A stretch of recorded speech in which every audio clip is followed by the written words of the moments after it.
the show, Dada.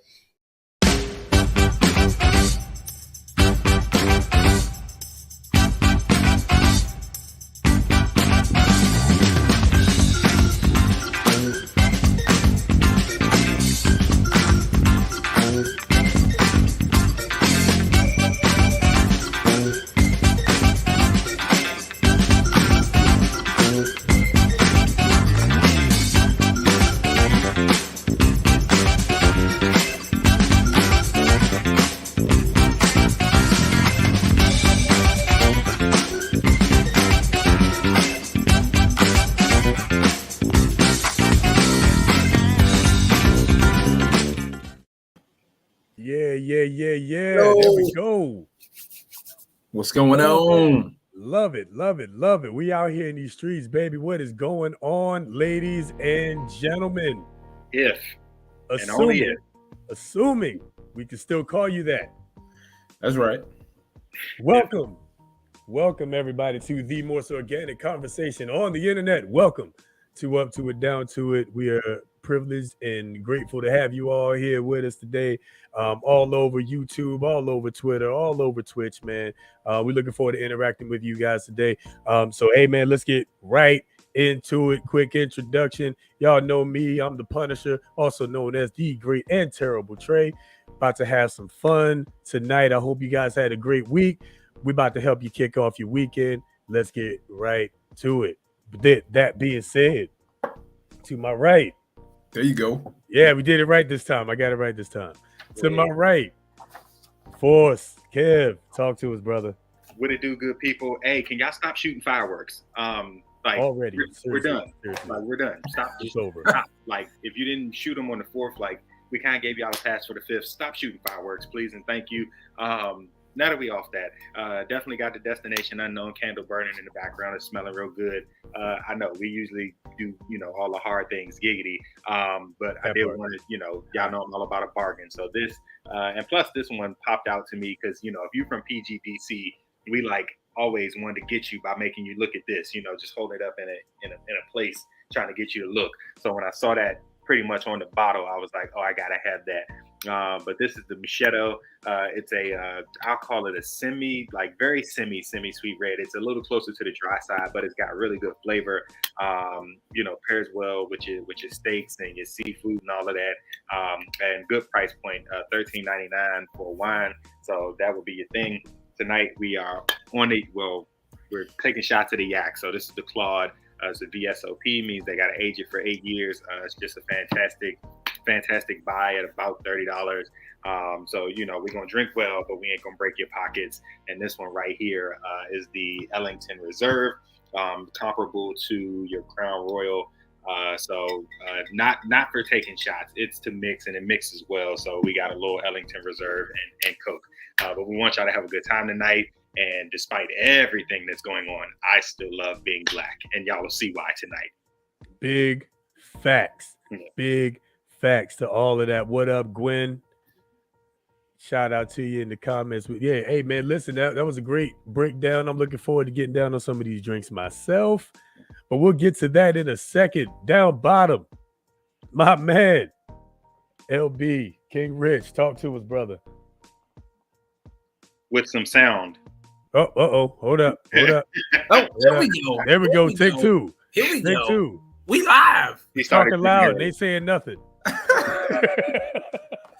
Hey man, what up with everybody? It's your man King Rich. Hope everybody's doing fine like wine.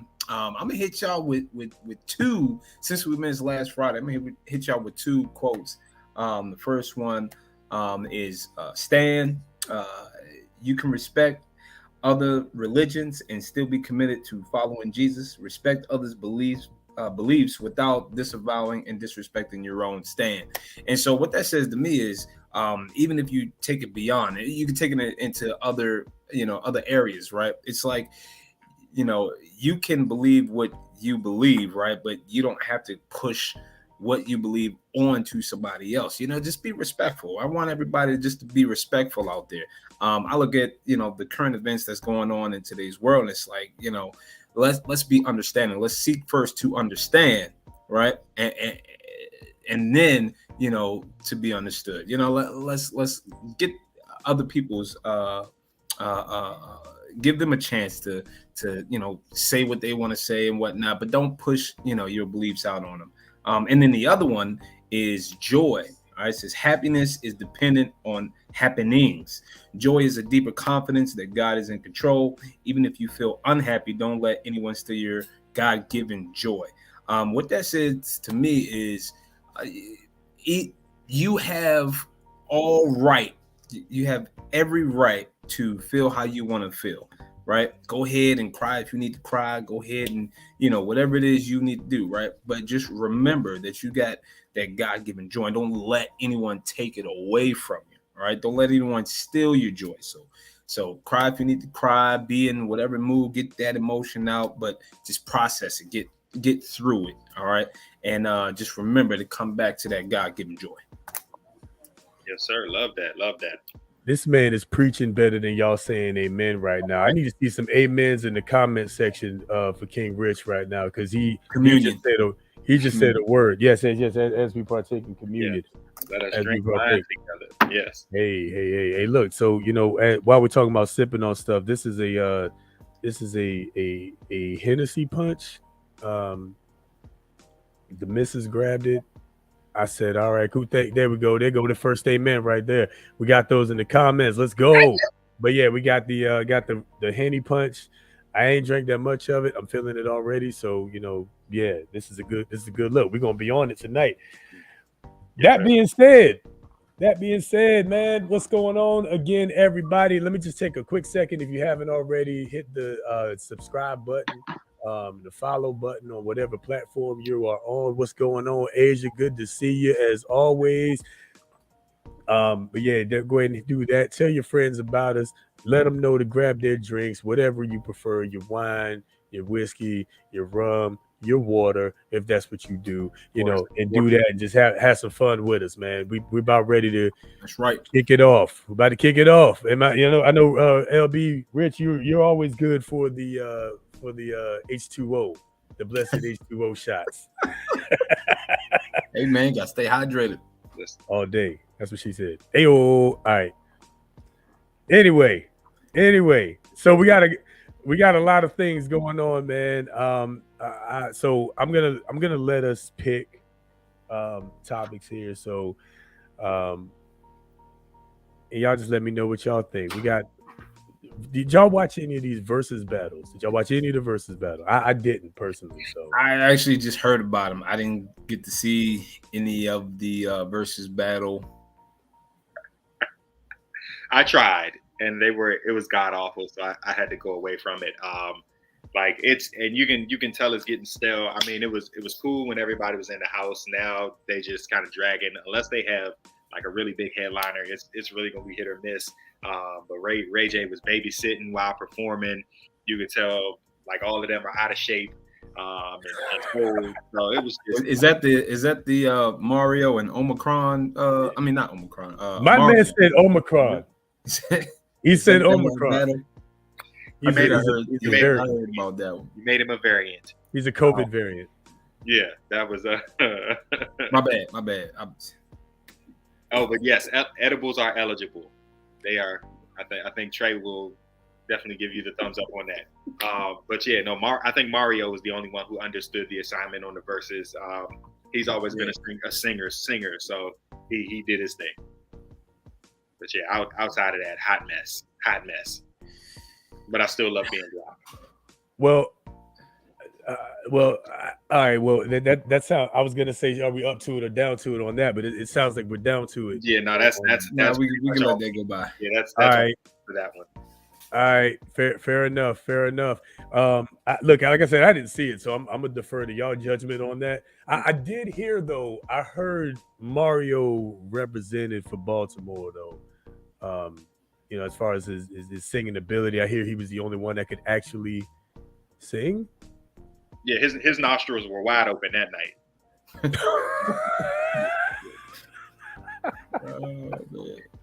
Hey, Will, you're dumb. Oh my goodness. Yeah. No. So it wasn't all nasally. Wasn't all nasally this time. Hey, hold on. Leave that up on the screen. Will, I'm judging you with this prom night of 2003 photo that you got going on. I'm judging you, but we'll come back to. All right, take it down. We'll come back to that. I can hear that in Carnegie's voice though. But we're this gonna is the one time that the judgment-free zone has entered judgment. the prom night dumpster baby photo.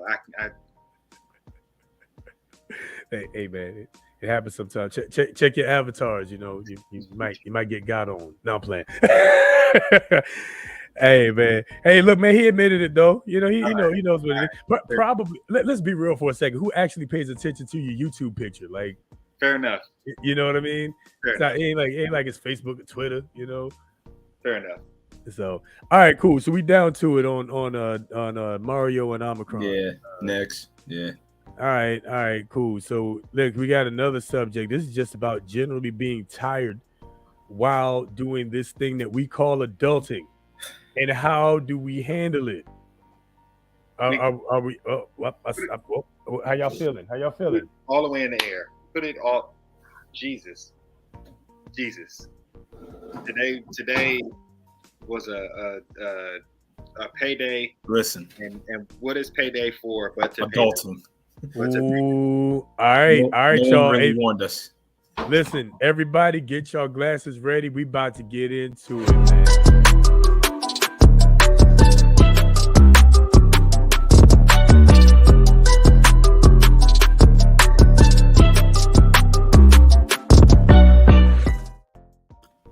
All right, y'all know what time it is. Up to it, down to it. Y'all know how we do it, yo. And for the record, because I know y'all see me not finish that. This is a glass.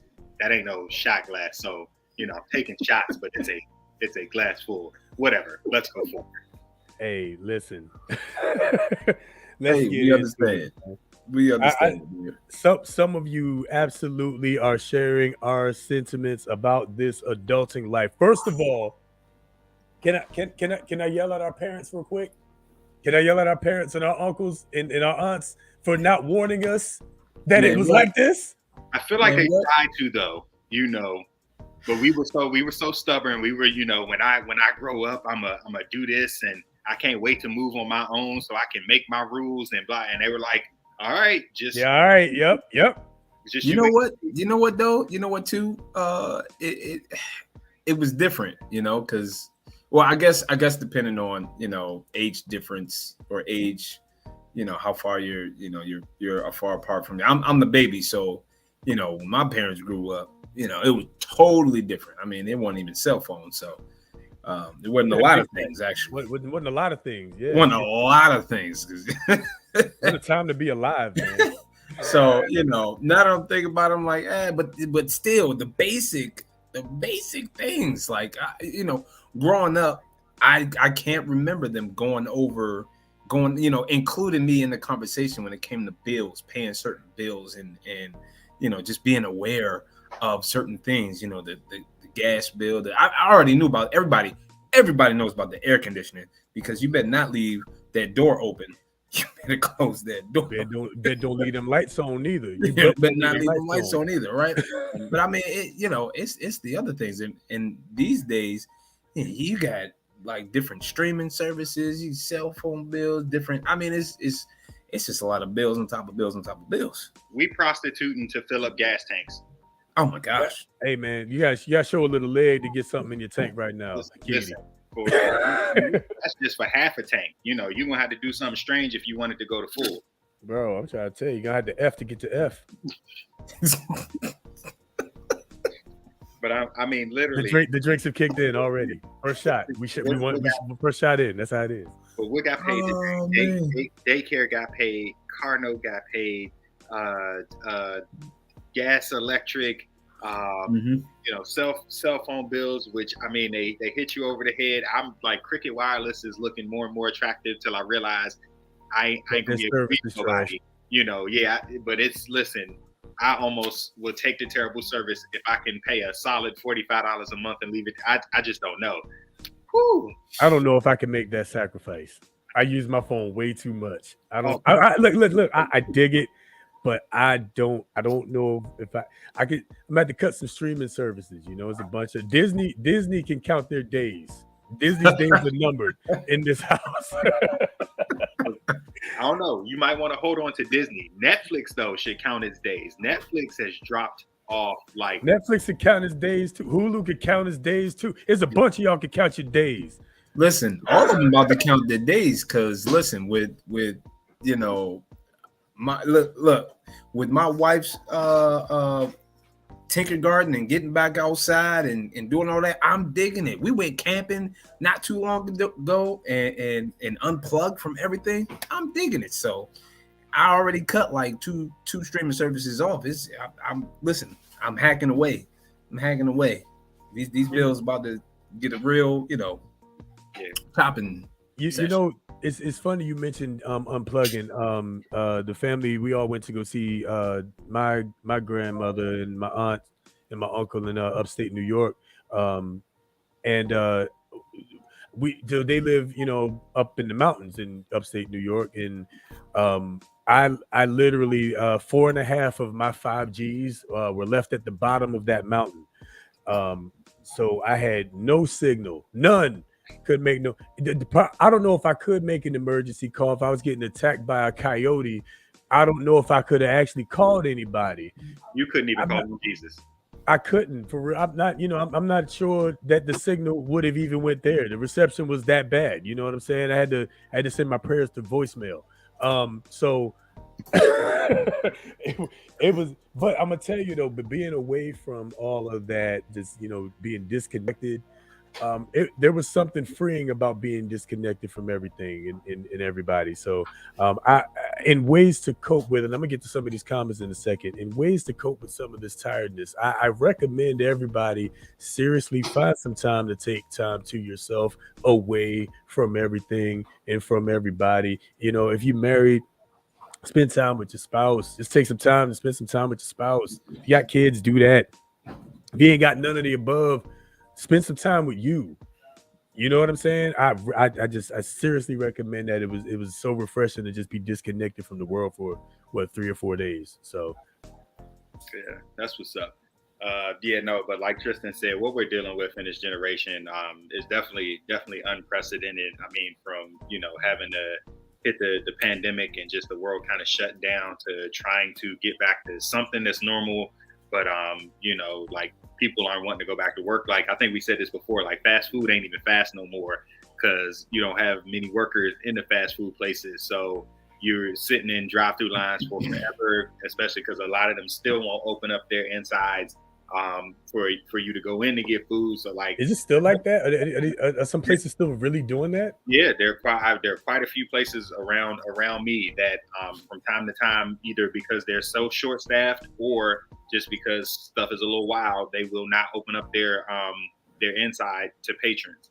So you got to go through the drive-through. Now that's interesting. So let me ask you this: do you think that people don't want to go back to work because they don't want to go back to work, or because they don't believe that the work is worth it for the amount of money they make? I think it's a combination of things. It depends on where you're working. So I mean, but McDonald's is paying doggone $15 an hour now. But you know what I'm saying? But that amounts to nothing when gas prices went back up. Rent is a third of that just to get to and from work. And then you try to live somewhere and some more stuff. That kind of thing is hard. But on like the more corporate side, once people discovered that these like meetings were really emails, they didn't want to be sitting in meetings all day or, just being around your family. Like my therapist and my primary care physician are both leaving the practice, and they both said they just want, like, because they were home with their families for so long, they enjoyed that and they want more of that. So people are, I think that are reprioritizing and just, doing a new thing. So I think it's a combination of things. But a lot of jobs can be done remote, and I think that was something that was discovered from the shutdown, is that a lot of jobs can seriously be done from your home. They could be. Now I do understand also why people don't want you to do work from home, because they can't keep eyes on you. But Trey, you say discovered. I say I told you so. Yeah. Oh, well, There's yeah, hell a yeah, me handful too. of us Yeah, out there that yeah. has been saying this for quite some time, and now we're saying we told you so. Our generation, yeah, millennials definitely been saying this. Like I could do this at home, and this could have been an email. Like we've been saying that. You know, and you know what though? I also feel like I'm tired from just the pace of it all. You know, I don't know. I What do you mean by I meant pace? to take some time this week to really, ask like my parents and some older people, how was the pace, in your time? Because I feel like in our day, everything is just so now instant gratification, got to be here, got to work, got to work, got to work. We're putting in, 12, 14 hours of work because I'm including travel time because my commute to work right now is anywhere from an hour 30 to 2 hours if there's an accident, and I know some others have commutes just like that. Yeah, And so it's like we're spending so much time working and on to the next thing, on to the next thing. Is like whenever I do get some free time, I feel like, if I get a chance to myself, I feel bad because I feel like I'm supposed to be doing something. yeah, So yeah. I'm also tired because my brain has now been accustomed to just going. Like, That's a good point. That's a good point. And so I want to know if this was the norm. I miss the norm for us. yeah, the amount of time we lose just commuting to and from work. While I was virtually teaching, it was beautiful to just be able to shut my laptop as soon as school was over and immediately take my son outside for a walk. Now, school ends, we got to wait for buses to pull out a parking lot. Then we got to wait a little longer before we can contractually leave. Then you got to fight traffic to get home. So by the time you've been sat in traffic and all of that, like you're tired. So you lose a lot of energy in the commute. And I think that part takes away from people too. And like you said, if it seems like you can do things remotely, which, I don't, well, I mean, there are parts of education that I love remotely, but I understand some things just have to happen in person. But for people who do work those kind of jobs that you really just don't need to be in there, why would I want to drive an hour in both directions for something that I can do from the comfort of my home or while pushing a cart through Target? Right. You're still getting the job done. So yeah, it's just a lot to it. Right. That's it. And I think in the end, there's a work-life balance, and the work-life balance has almost become a myth nowadays. And people. The thing about it is, again, because a lot of things can be done from home or can be done based on the skill set that you've acquired. Right. If you have an acquired skill set, like you can cook or you can fix things. Auto mechanics or computers or production or something like that. That's an asset. That skill set is an asset that you can be using to build your own empire as opposed to working for somebody else and droning on and on and on, pushing paper for 8 to 10 hours because you got to pay bills. And I think more people are beginning to discover that. And so I don't necessarily think that I don't necessarily think that people are lazy necessarily. However, then again, when you factor in comments, like actual stuff like this is legit. I'm not saying that this, Melody's lazy. You're not lazy, but this is legit. At this point, it feels like it's more beneficial and makes more financial sense to just sit home and collect unemployment. You know, you're losing so much time, like you said, in the preparation for work. I just recently changed jobs, right?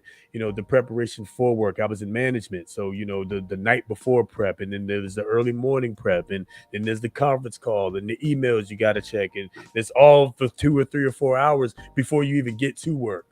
In some cases, right? And then you work for 8 or 9 or 10 hours, depending on what's necessary, and then there's the post work decompress. Like that takes a lot out of you to do that 4 and 5, and in some people's cases 6 days a week. So I totally understand why people are. I don't want to say. I know Melody. I know you work. You bust your. I saw it too. I know that's not what I was saying. I wasn't saying that. I know. But no, man. I think that's why people are just trying to get that. They're trying to get more life. Like Will was saying, that work-life balance, and people right now really have a work balance. work or less work balance, work till my day off balance, work to, look forward to Friday balance. And at some point we got to get out of that mentality. Because even on the day off, then you taking care of your home stuff, your home personal stuff. Adulting. Your adulting. Adulting at its finest. It's a trap. Food and groceries. Yeah, I need some time so I can get my oil changed, so I can get my tires rotated, so I just changed my own oil, so I can go renew my license, so I can, adulting, and that's the good part. Like, you think you got it all together, and then life, that usher meme, watch this. As soon as you think it's all together, watch this. Yeah. Watch this, bro. I came home from the grocery store with like maybe 4 bags and still spent over $100. Like, and I looked for the sales. This inflation thing is too much. It's too much, yo. Matter of fact, it might have been. I think it was 3 bags. It's crazy. Inflation is ghetto. Seriously, real ghetto. Adulting at its finest. See, and we I don't know about you. I ain't really learned nothing about inflation when I was a kid. Didn't no grown up tell me, yeah, one day you're gonna have to grow up and you might have to go through a global pandemic, inflation, a couple of wars, a potential food shortage, because that's what we about to hit. The one thing I learned about early was taxes, because we had, and it was the wildest thing. Next to our apartment on Dodge Park Road, it was a store called the 25-hour store.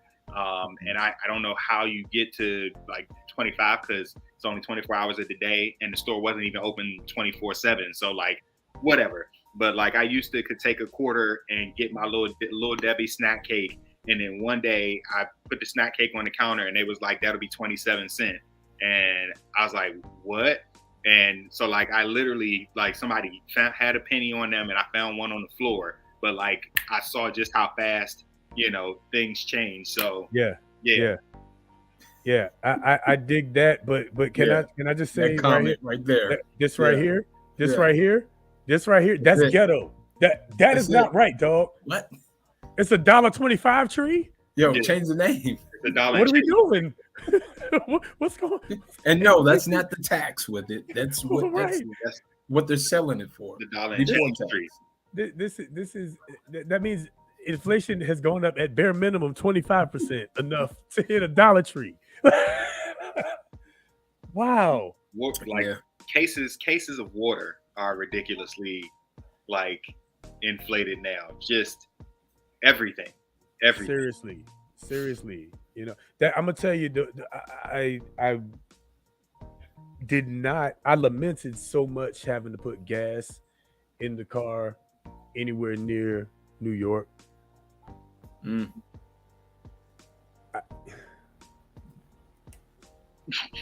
It's okay. Don't cry. Don't cry. It's all right.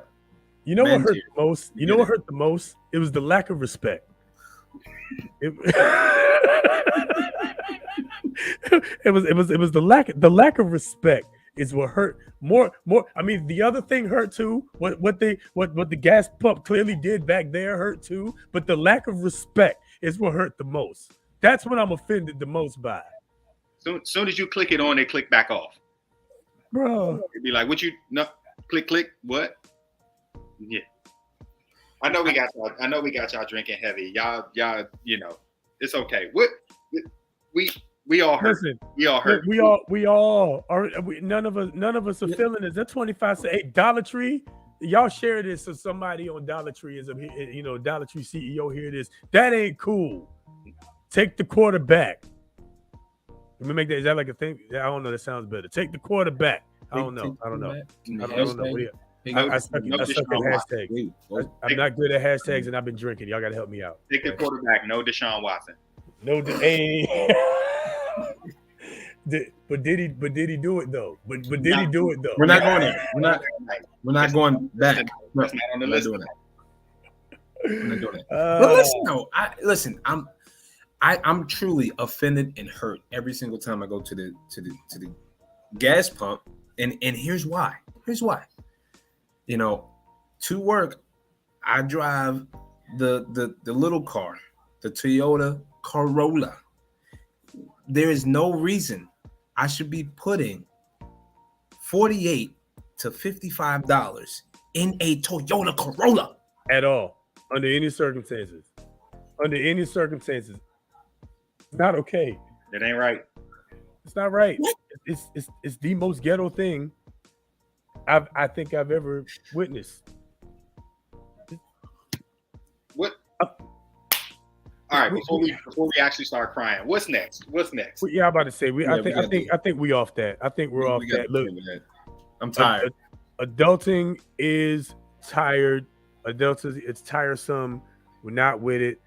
What is this? We hold on. That my bad. That's not the one I meant to hit. Y'all coming ferocious with it. But hey, look, we're gonna get to that in just a second. About to get into this next topic. I know, y'all. I know. It hurts. It hurts, man. Hey, look, My bad. you gotta see the comment. Wait, go to chat. My bad.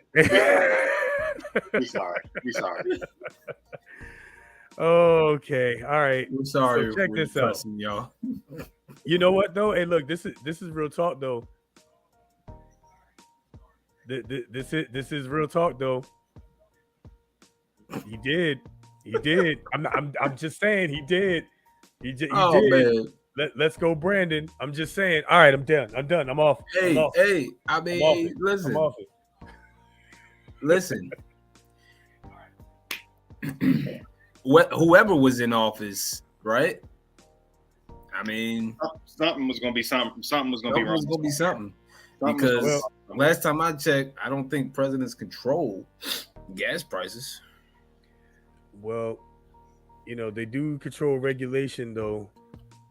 We ain't gonna get into that right now. We gonna save that. We're gonna save that for another segment / show that's coming soon. So be ready.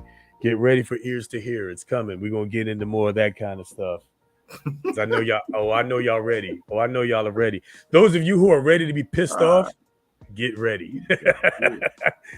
With that said,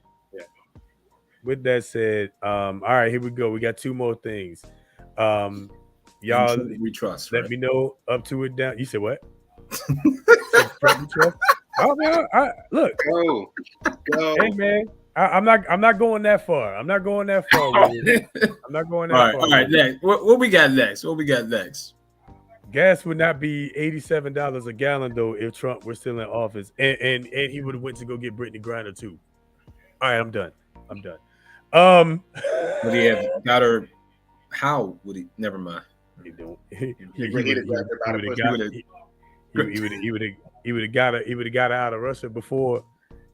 Anyway, before she had to go crying to everybody about it. Anyway, then pled guilty. All right, we off that. See, ears to hear. Y'all get ready. All right, here we go. So we got apparently Lil' Kim is having some self-esteem issues. And in other news, water is wet. What? Apparently, Lil' Kim has been cited to have been having some self-esteem issues. I think from some things stemming from her past and stuff like that. And in other news, Hillary is still not in jail. And water is wet. I mean, I'm not surprised. Oh, pass. Okay, all right. We passing on it. Okay. I'm saying we're not gonna stay here long, but I think that was clear when she became a transformer. I think we knew what that was. What's next? We're not doing. We're not gonna do this. Okay. On that. Okay. We off. My only question is: are they gonna go back and find the original body parts? Are they on ice? What's next? I mean, we're not lying though. Like, there's no lies being told. We don't lie on this show. Like, that's one thing. That's not organic. We're not on that. That's not an organic show. She does look like a transformer. In the last picture, I actually saw a picture of her where she actually kind of looked like a white man pretending to be a woman. And I'm not sure how she, what happened, but like she really did. She looked like one of those. She looked like a Decepticon. All right, we off that. All right, so we down to it on that one. We are down. Okay. All right. Here we go. Let's get to this next one. We have a state senator from Rhode Island who was twerking on Instagram for votes. Are we up to it? I did hear about this one. I haven't seen it, so we got to be up to it because I just.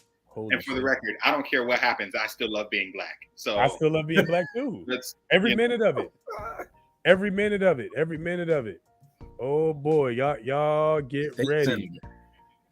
Okay, state senator, y'all ready? Get your glasses ready. This is gonna be good.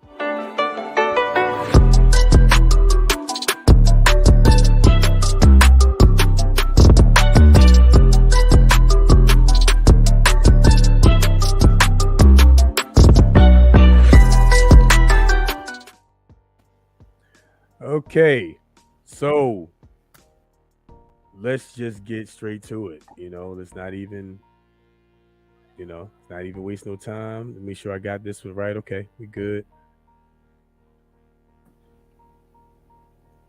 She look real basic. Melody, we not doing this. We not doing it.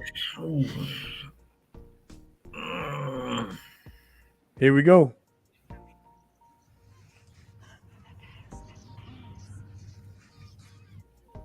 Senator Mack. Oh, that's it. Was that it? Vote Senator Mack. That's the entire thing. That's the entire. Okay.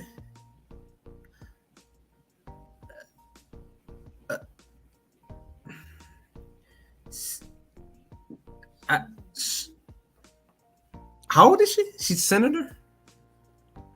I think I'm just okay with being black now. I don't know if I really love it.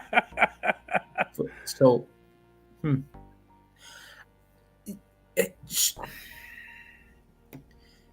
I feel like that comment is one of those hits blunt. Yeah. Hey. What? I mean. I have many questions. I have many questions. I gotta look this up. First, they were like, you went to the beach. You ain't even take no campaign flyers. All right, so Tiara Mack, 28 years old, Democratic Party member of the Rhode Island Senate since 2021. Education, Brown University. Okay. All right. I just had to see because state senator, 28 years old. I'm just listen. The word that comes to mind is decorum. Yeah. You hold a certain position, a certain status, a certain title. Decorum. I don't care whose party you're affiliated with. I really don't. I mean,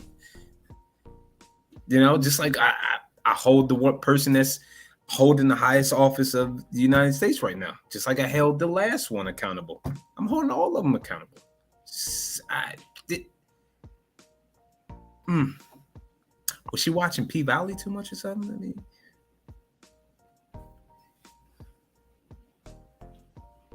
Kev, go ahead, man. Y'all hear that? Does everybody hear that? That's the sound of Kevin's mind exploding right now, trying to figure out. This is the sound of him stretching his mind, trying to wrap his mind around it. Huh?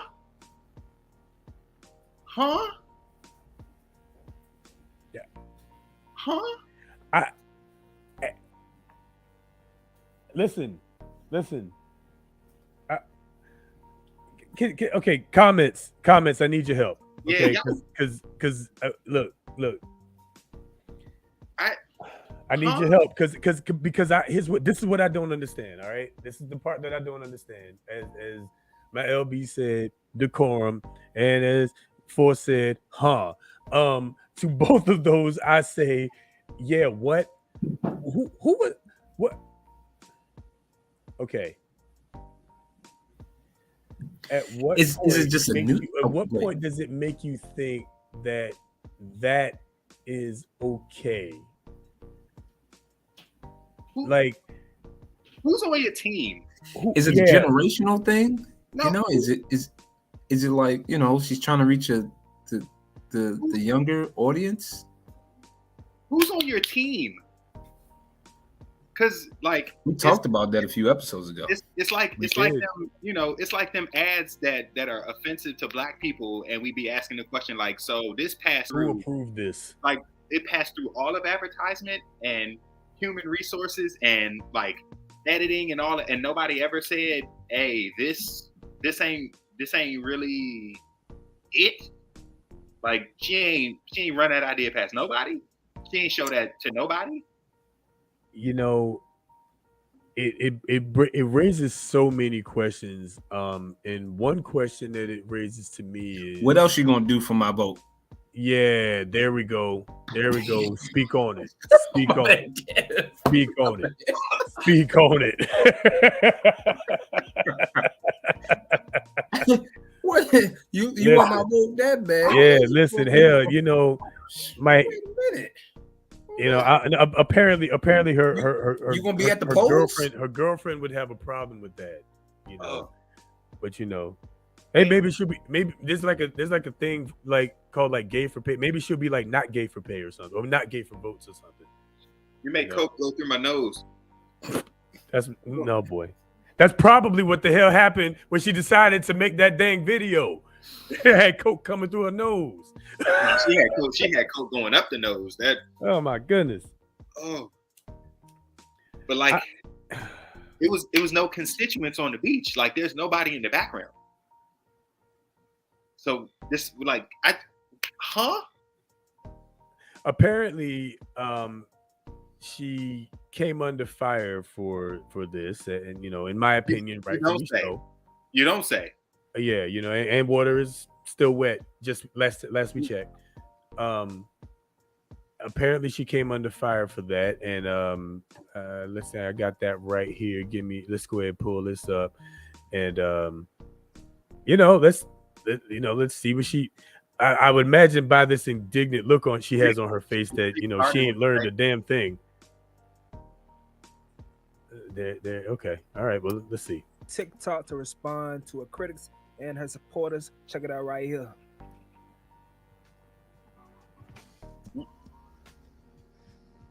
This is tacky. This is lazy. What? Baby girl. No, this ain't it. I mean, do y'all really just be coming on the internet without knowing how to do a simple Google search? I'm a state senator, baby girl. The United States got nothing to do with me. She ain't got nothing to do with me. So, aren't the states in the United States? We can't be United States if we don't have states to unite, right? Is it crack? Is it crack? She still got her position? Apparently. This see again, it's the righteous indignance for me. Like we have nobody has any business questioning why she in the position that she's in would post it. We don't care that you go twerking on the beach. We care that you posted twerking on the beach and then said vote for you. That's twerking for votes. Nobody's questioning your general autonomy. If you want to go shake your ass somewhere, go for it. But come on, man, have some decorum for Christ's sake.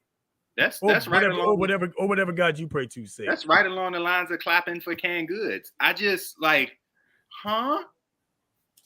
listen, I'm registered Democrat, but I don't always vote Democrat, and this the reason, because this is why I'm not registered Democrat, among other reasons.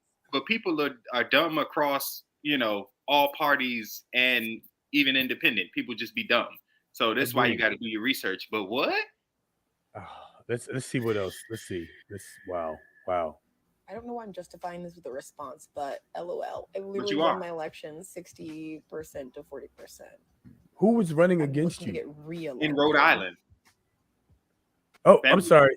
So all right. So we got to pay attention to Rhode Island's election and see if she gets reelected because I, she just said she's about to be reelected. I'm curious to know if the people of Rhode Island, and if y'all know anybody, I don't know nobody live in Rhode Island. So if any of y'all I know think that's anybody, why. yeah. I Because mean, what? there's like 17 people in Rhode Island. It's possible. Yeah. And if she You know. clapping for him, then yeah, she can get 10 of the 17 votes.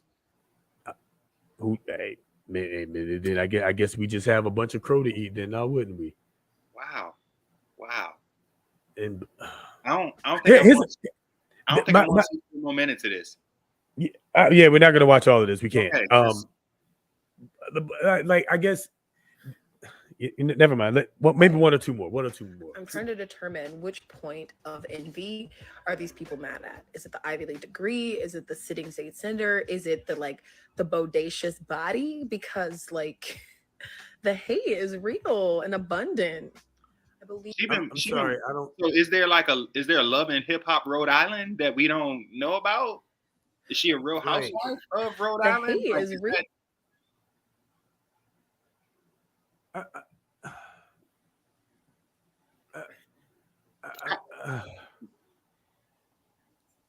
I don't know if she's driving me to drink or making me never want to drink again.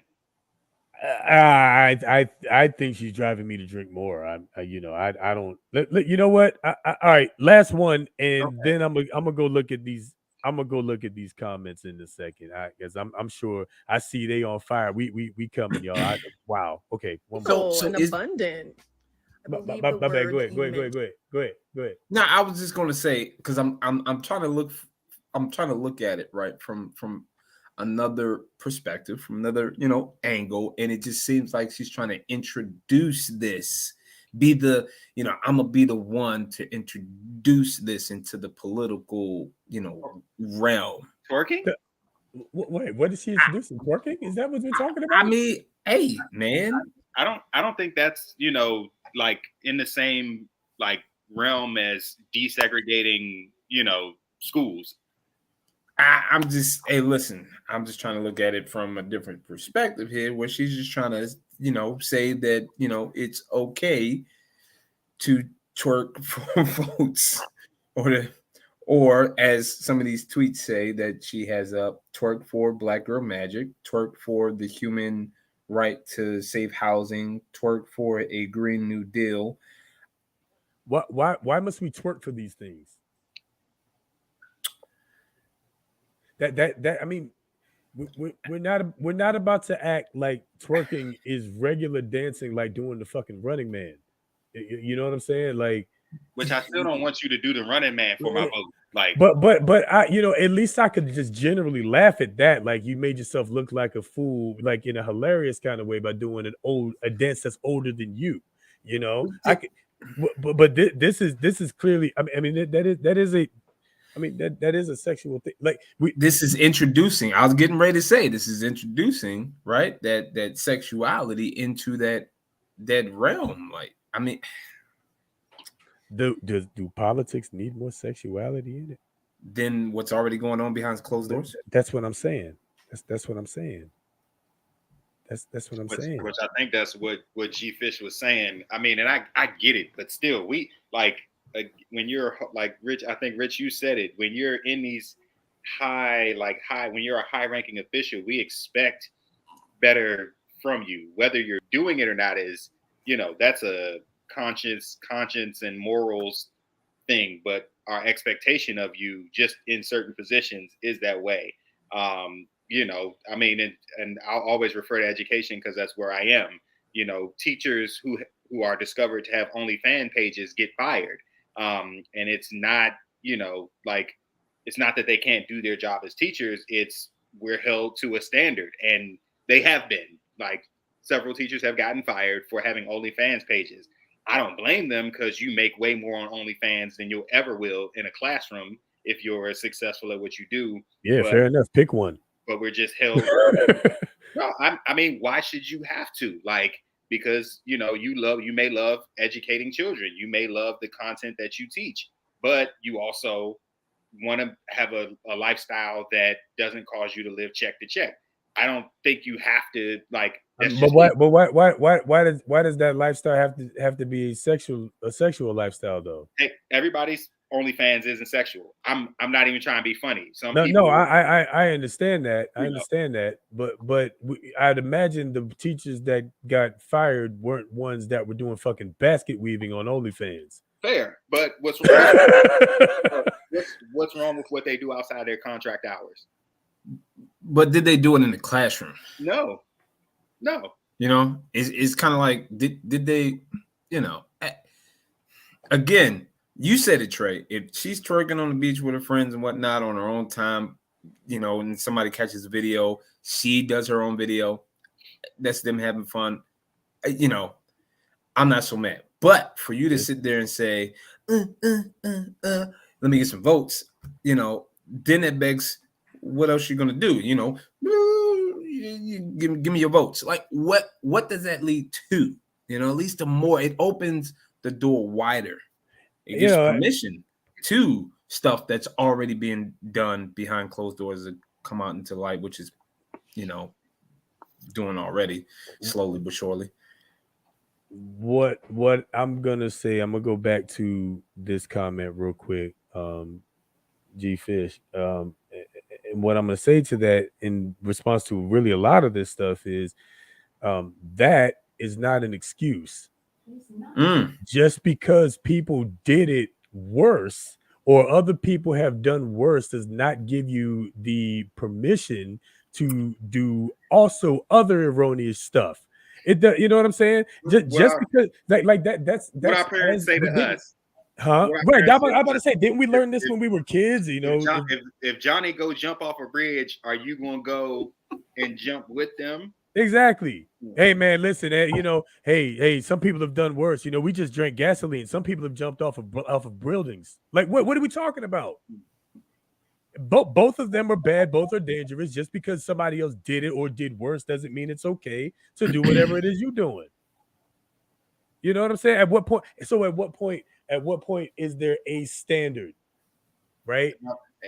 And I mean, for like G Fish, listen, I understand the frustration. I mean, it's kind of how people who work 9 to 5s like feel about a lot of things. We watch athletes, you know, who play children's games, make millions of dollars. We watch drug dealers and rappers, you know, objectify women, destroy their communities, and they drive the best cars and, you know, can do pretty much anything they want to while we're like working honest jobs, trying to create a living for ourselves. So it, like, in the grand scheme of things, it feels unfair. It seems unfair. So like, I definitely feel that frustration, you know, when you say, where has it gotten us?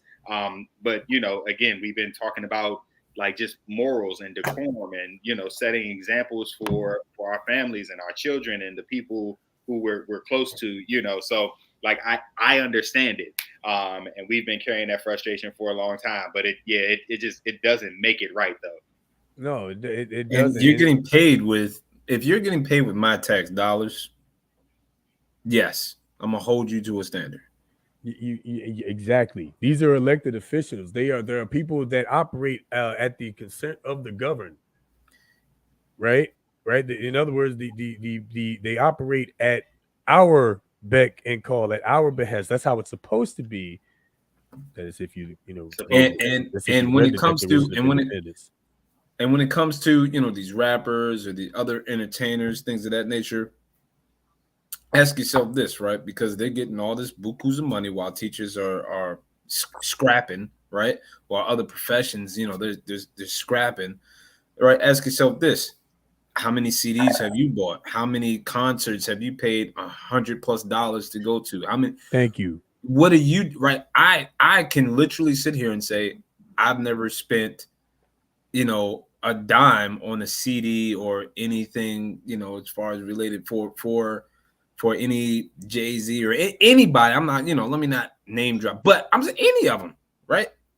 I have not. Now, I have. You ain't bought no CDs. You ain't bought nobody's album. Like no CDs. I ain't bought no, not a nobody. Nobody. The only one I could say is it was maybe 2 or 3 off the street. They was on the street with their little mixtape, and it was $5. I can say that I've done that Bro, it's been a grand 2 or total of 3 times. $15. They was on the street. I was like, you know what? All right, you on the street, boom, right?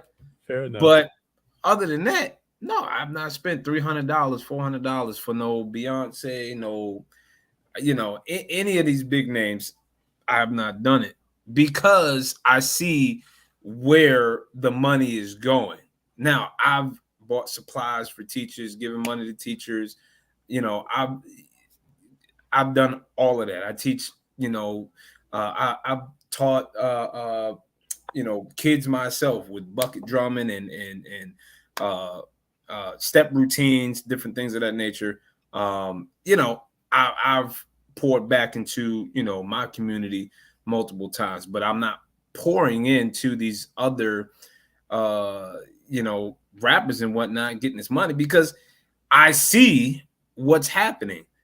And so I'd rather give my money and give my resources to teachers and firefighters. I've given money to firefighters, people like that. So yeah, like at a point, the community, we got to ask hold ourselves. the community up.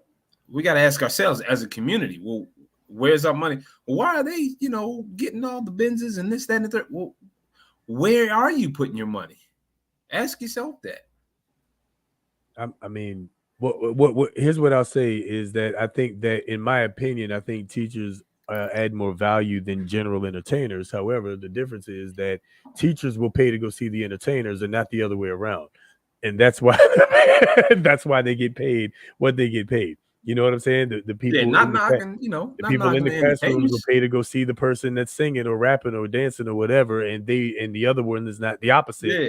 Isn't true. So it is what it is. I'm not trying to knock them. I'm not trying to knock them. No. Listen, they set their price for our stuff. They set their price, and people gonna pay. So I'm not knocking them at all. I wish I could have charged for my concerts because they were packed out, but we not allowed, and we also not allowed to keep the money even if we could. I mean, and so then there's that part. Then that makes me wonder. What if you just started your own thing? And you know what I'm saying? That goes back to the last topic. What if you started your own choir? Well, I teach privately. I teach privately, so my students do recitals, and people make donations to support what I do with my private teaching and all that. But it's still not on the level of those kinds of things. But that's jokes. Like I love what I do, and like I'm okay. I ain't no rapper. I ain't no athlete, but I ain't $15 an hour. Fair enough. No shade. Fair enough. Where was it? Hold on. There was one. Yeah, here we go. To put this topic to bed, this is the answer right here. I don't want a senator that's working for votes, making decisions that affect my life. Now, for us, none of us live in the state of Rhode Island, so it doesn't affect our lives or anything like that. What I'll say is, if that, I would question the policies of somebody who thinks that twerking is a good way to gather votes. Tremendously. I would just question and then to have the indignant reaction she has to it, I would question the actual policies that she would bring forth that would affect the schools. So if she were to twerk and then fix the school, to be honest with you, she twerks and fixes the school system and stuff like that. I got no problem with that. My bad. The baby popped up. Hey man, we're dads out here too. That's what happens. Fortunately, mommy's got that one. Thank you, baby. I love you so much. I love you, mommy. I love you. Anyway, but nah, man. If look, if the policies are in place that are going to allow the schools to be better and the education system to be better and the kids to have more advantages, et cetera, then hey, twerk away. But I just would question whether or not those policies actually do that if you have the mindset to twerk for votes that leads me to believe your policies aren't good enough to get you votes. After this, I'm just okay with being black. We've downgraded the love to just being all right with it. I'm alright with it. You It's know, cool. we black, Yeah, it's cool. yeah.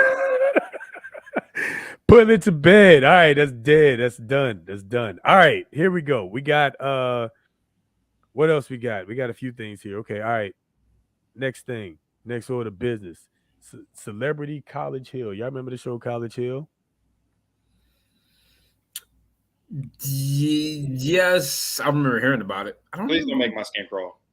ever watching it. I was never into College Hill. Y'all Please let don't. us know in the comments what y'all thought. I was never into College Hill for real. That College was like Hill. way back in the day, right? College Hill Was that- was the beginning of the end for respect for black people in television. Like I mean just like if people don't realize like it's linear from College Hill to Real Housewives of Potomac and Atlanta and to Love and Hip Hop and all, like College Hill was the birth of just degenerate black reality TV.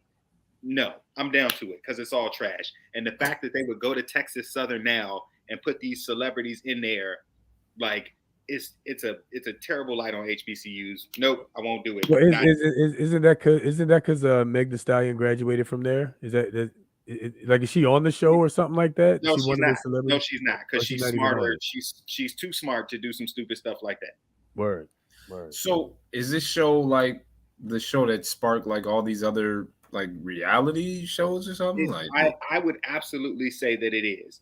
So like Real Housewives of insert city and state here, like I would absolutely connect it to College Hill because College Hill showed the absolute worst of black people because of course what goes on TV, sex, yeah, violence, drug use, alcohol, like that's what sends your ratings through the roof. So, and not just, like they put fraternities and sororities in a bad light because there were like members of like people on College Hill who were members of organizations and won't name drop, but like, so not only did you like make the schools look bad, but you made the organizations who have worked so hard to support, the black community and uplifting it, like you made them look bad. But that like surely propelled all of this trash reality TV that we see now. I'm not a fan of anybody's reality TV Also, personally. I hate it all. Yeah. I hate it all. I did watch Flavor of Love. I somehow got sucked into that. I think the bros was watching it. I think that's how They I were got kissing into him that. in the mouth. I threw up. Yeah, it's like kissing a salamander or some shit, man. It's crazy. Yeah, but I hate it all. Black, white, I hate it all. 16 and pregnant, John and Kate +8. Like I just what the hell is that? Was that the one with the Octomom? Is that what that Octagons, is? yeah. Yeah. So if this is acceptable, then the road we're headed down is the real senators of the United States. Real talk, real state senators. Because remember, the United States has nothing to do with her. Is what she said. Listen, I'm down to it. No, let's come the on. real Okay. twerkers of the government. Real twerkers of the government. Somebody, hey, when they come out with it, y'all understand. Y'all let them know you heard this first. On up to it, down to it. We want some royalties. All right, we want big royalties for that, man. I definitely We want discovered it royalties first. now. Hey, real Yeah. talk. Hey, because we here for all the votes for all these royalties. Clapping for canned goods. Oh, What we got next? all right. Okay, so we down to it on College Hill. Okay, Yes, all right, absolutely. fair enough. Okay, we got a okay. Apparently, it wasn't the Octomom. It wasn't the Octomom. They apparently had twins and then sextuplets. And shout out to you, Melody, for frankly speaking, even having any clue what the shit any of that was about. Because your boy did not. I did not. I was today years old when I learned any of that. All right. All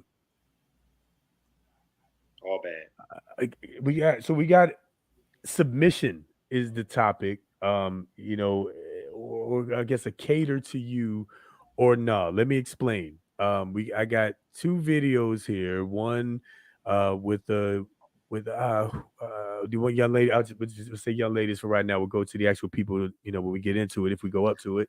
But we have one young lady who's talking about being what I would call very submissive and extra submissive, which is good in my opinion. And then we have the exact opposite of a woman wanting to be submissive in a relationship, and the dichotomy between the two.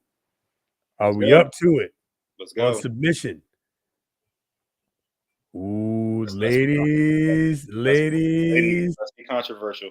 Oh boy, ladies, y'all get y'all drinks ready, fellas. Y'all gonna want to tune into this one. We about to talk about the catering. Let's get to it.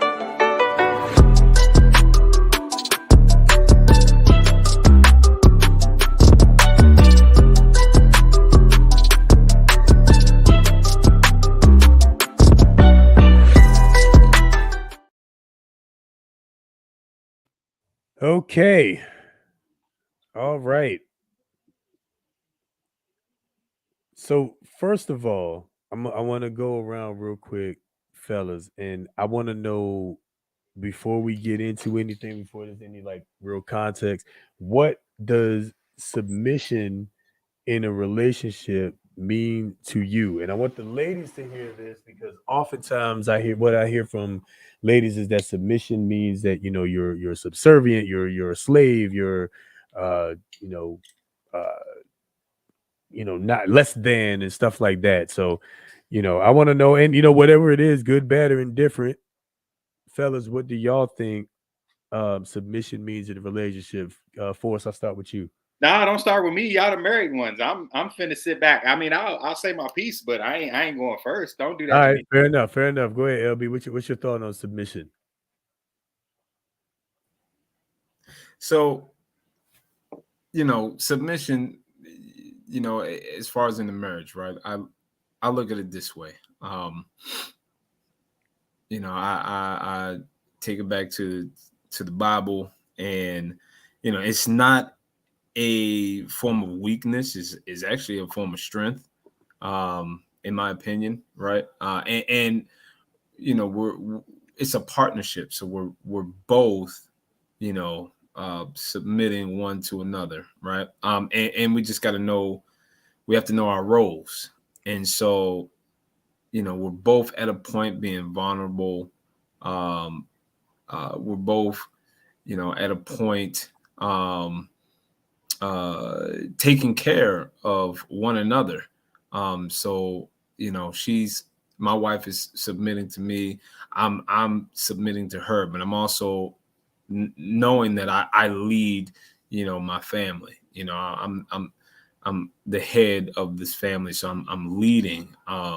And so submission to me, it is that is it's being able to be vulnerable, and being willing to, uh, you know, for my wife, let me lead, and for me, let her have my back.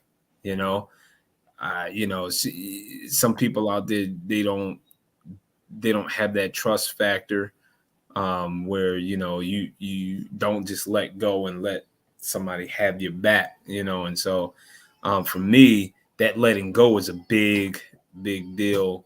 Not just trying to do everything myself and control everything, and run myself ragged, but you know and shoot, man, this sparks another idea that we had about having the couples, a segment on here, because I would love to have her on here and get her feedback on it, because I can't speak for her, but that's what it is, for me. Big facts, big facts. Kev, you want to go ahead? You want me to go first? No, I'm good. I'll be the middle of this sandwich. Pause. But no, I think I think that submission lends its way to trust. And as we started to talk about this, I immediately went to scripture. And so, the heading of Ephesians 5 is spirit guided relationships. So it says, for wives, this means submit to your husbands as to the Lord. for a husband is the head of the wife as Christ is the head of the church. So if there's a trust in the relationship, then the woman is willing to submit because the husband has shown her that he is, God led and not ego led.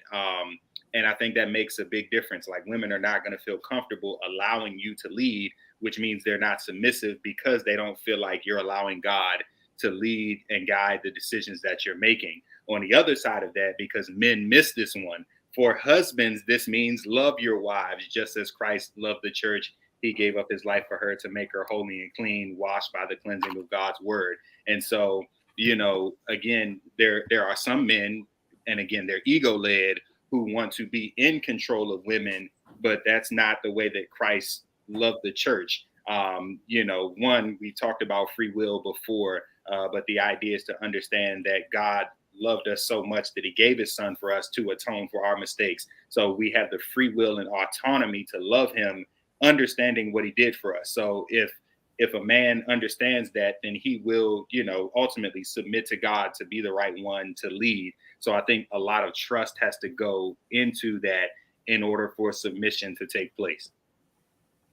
Absolutely. Absolutely right. What I'll say about that is, to kind of expound, and I think in the comments, Melody, you and I about to, kind of be on the same page here. Ultimately, as I say just about every episode, I think now, it starts with us, right? It starts with us. Kev, you alluded to it at the end of your point. Rich, you talked about it as well. It's about, who men, you cannot want your woman or a woman to be submissive to you if you're not submissive to God, period. If you're not submissive to something greater than you can't reasonably expect your woman to be submissive to you, because we're all human beings, right? So you have to be submitting to the will of something greater than all of us, right? In order to then expect that from her. So now what does that mean? We talked about knowing roles, and that's kind of where we're going to get into with this video. And it was Watch Jazzy Tristan. You said that. What does that mean? I think so. Uh, my mom explained this to me a little while back, actually, not long before I met my wife. She explained how she was taught the wifely definition of helpmeet, what that actually is. And it means to, the helpmeet is to, whatever it is, to help meet that appointment or help meet that need of your husband, right? Whatever that is, right? And it could literally be anything. In some households, it means, be the breadwinner. In some households, it means take care of the house. Some households, it means, you raise the kids and I do other stuff. It varies based on your household dynamic and based on your strengths and your gifts and your talent. But in the end, you have to have a woman, I believe, that is willing to help meet you at your need, but you have to be following at the same time an appointment that's greater than you. If that makes, and hopefully that makes sense. I think that's a very, very key point that a lot of men miss. They're not following the path to really be the man and the strong authority in their household that they should be, but yet they expect their woman to be submissive in a slave stance and in a you do as I say, not as I do kind of position. And that's wrong. In fact, I think that same text, Kev, that you were reading on, I think that same text actually talks about what we're not supposed to do, that we're not supposed to lead with fear and with attacking our wives and being physically dominant and stuff like that. We're not supposed to be doing it in that way. We're supposed to be being led of God, and therefore we lead the family.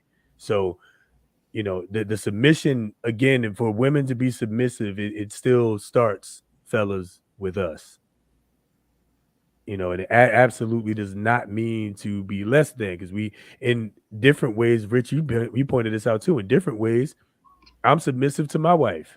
In many ways, actually, I'm submissive to my wife. I just think that word submission has been looked at as a negative word, and really, to me, it means trust. And so, again, like I said before, it's it is that trust where we're trusting God because we submit unto God. That's right. So to me, that the word submission, it just means trust. Period. Period. And you have And to it be able looks to trust different each other. different ways. It looks different for different folks because everybody, you can get into a partnership, a relationship where you like cooking more than she does, and so you're cooking, and so that submission that she's doing is not, it's not in cooking, it's in other areas, is whatever, Right. is whatever she's doing to cater, to him, you know so Yep. it just looks different for different folks. Yep. And to that point, I think that's kind of an overarching theme around social media. You have a ton of relationship gurus who sit in the front seat of their car, jump on Instagram Live, and tell you what you're supposed to do in your relationship and how you're supposed to be. But ultimately, the relationship is between the people who are in the actual relationship. So Yeah.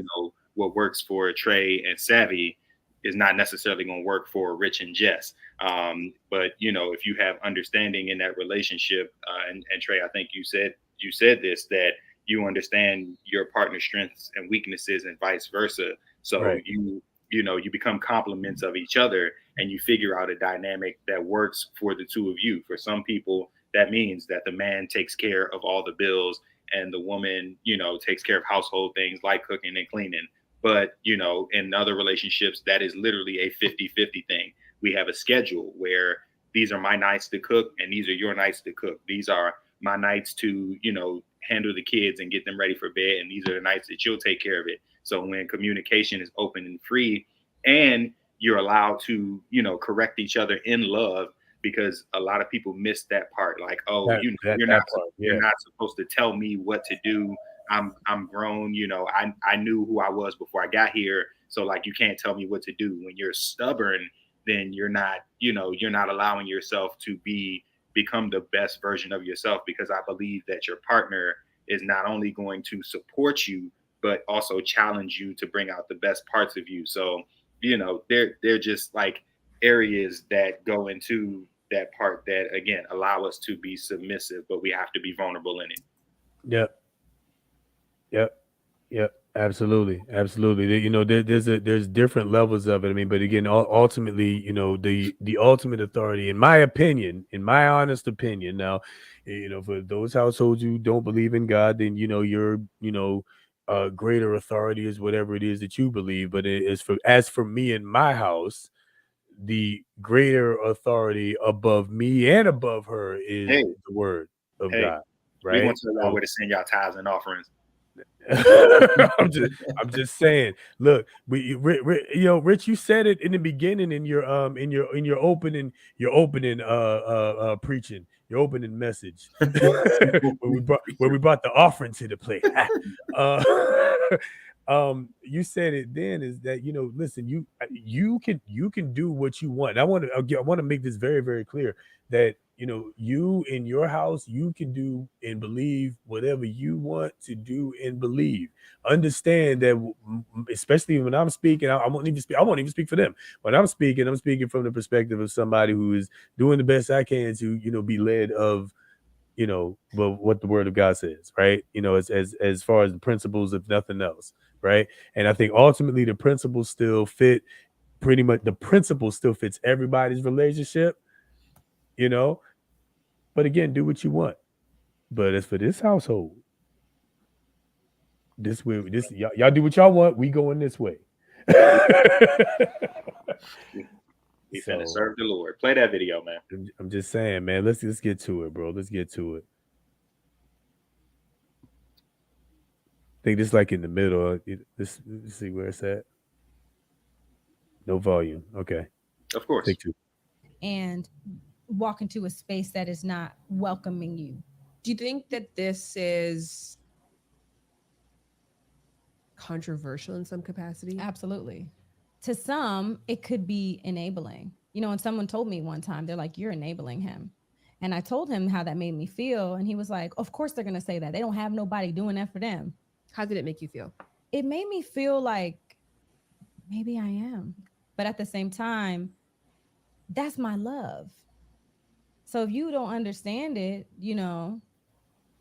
it's not, I'm not loving on you for you to get it. That's how I love.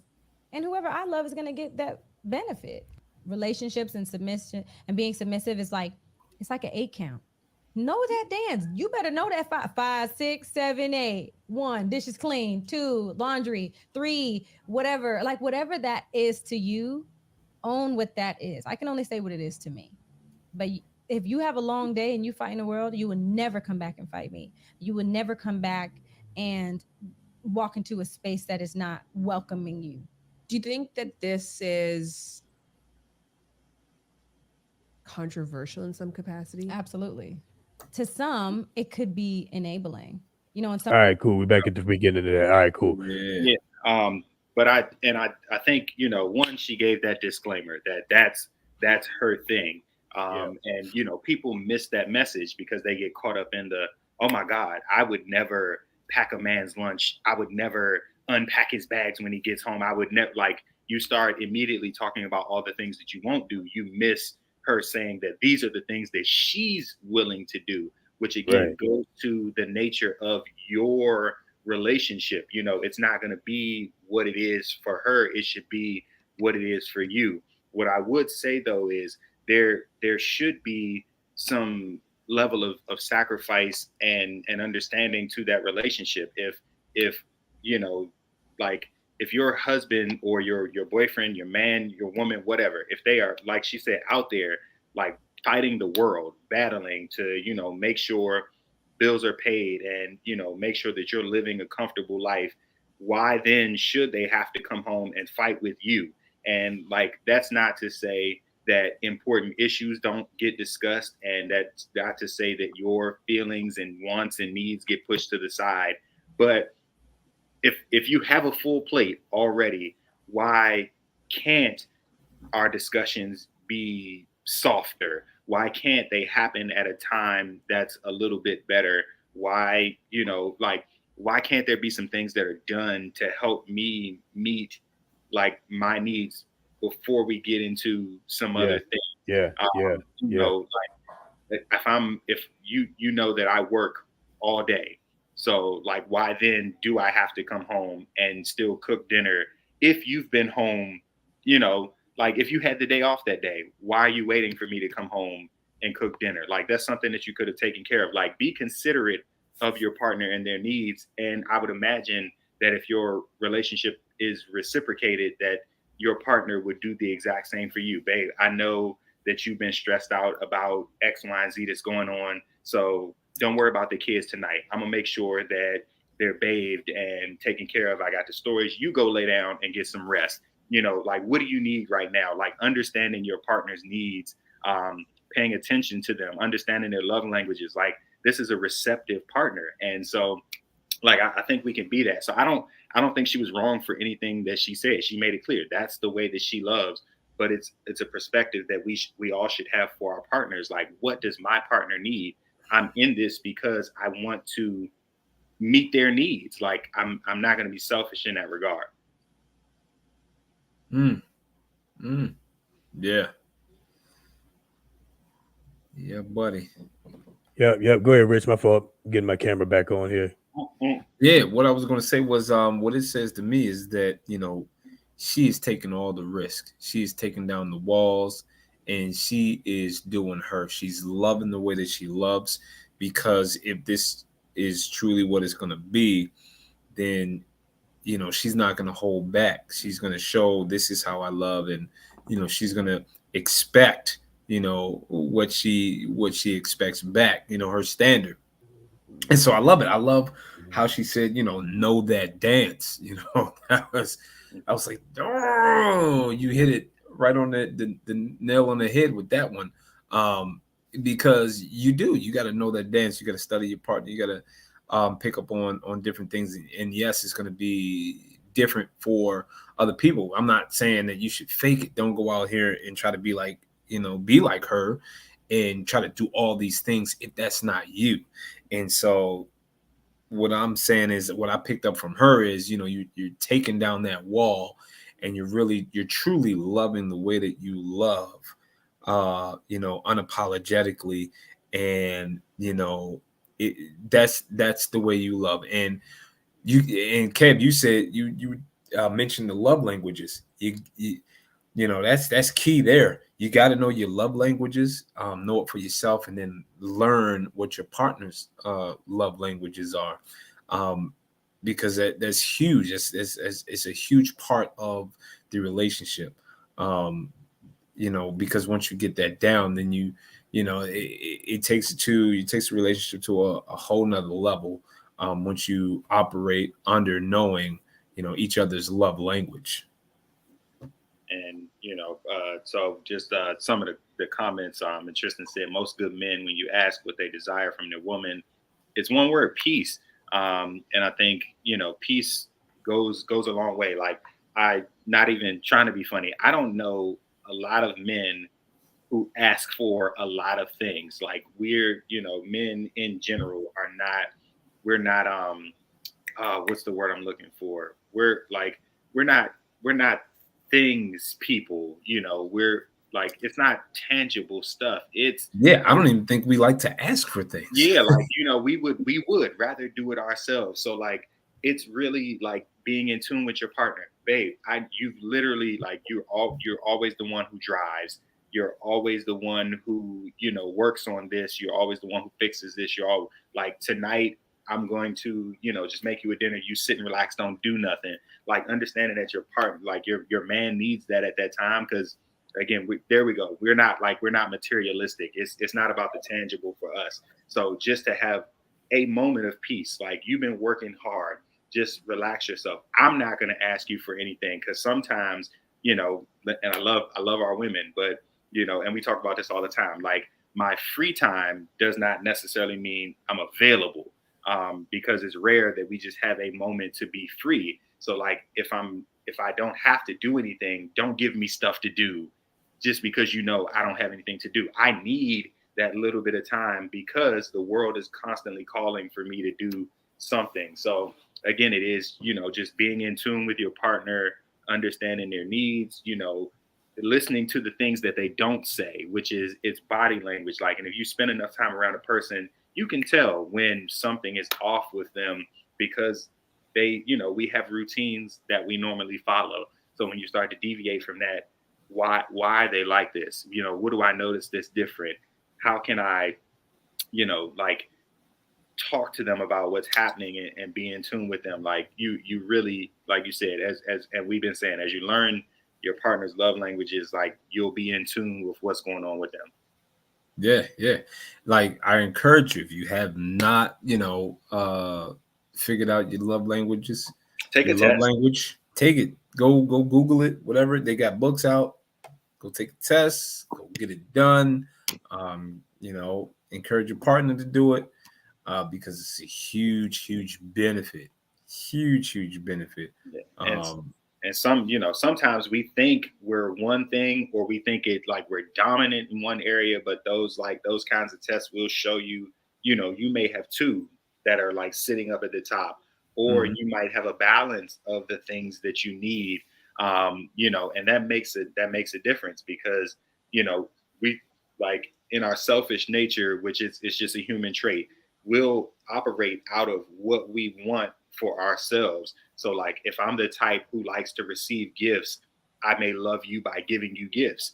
But if you're not the type of person who cares about, getting gifts or name brands or whatever the case may be, if your thing is, like, quality time, you would be better served by giving me just a moment to spend with you in silence, where we can just be in each other's presence. So, like, you're loving me the right way to meet my need, instead of loving me how you think I should be loved.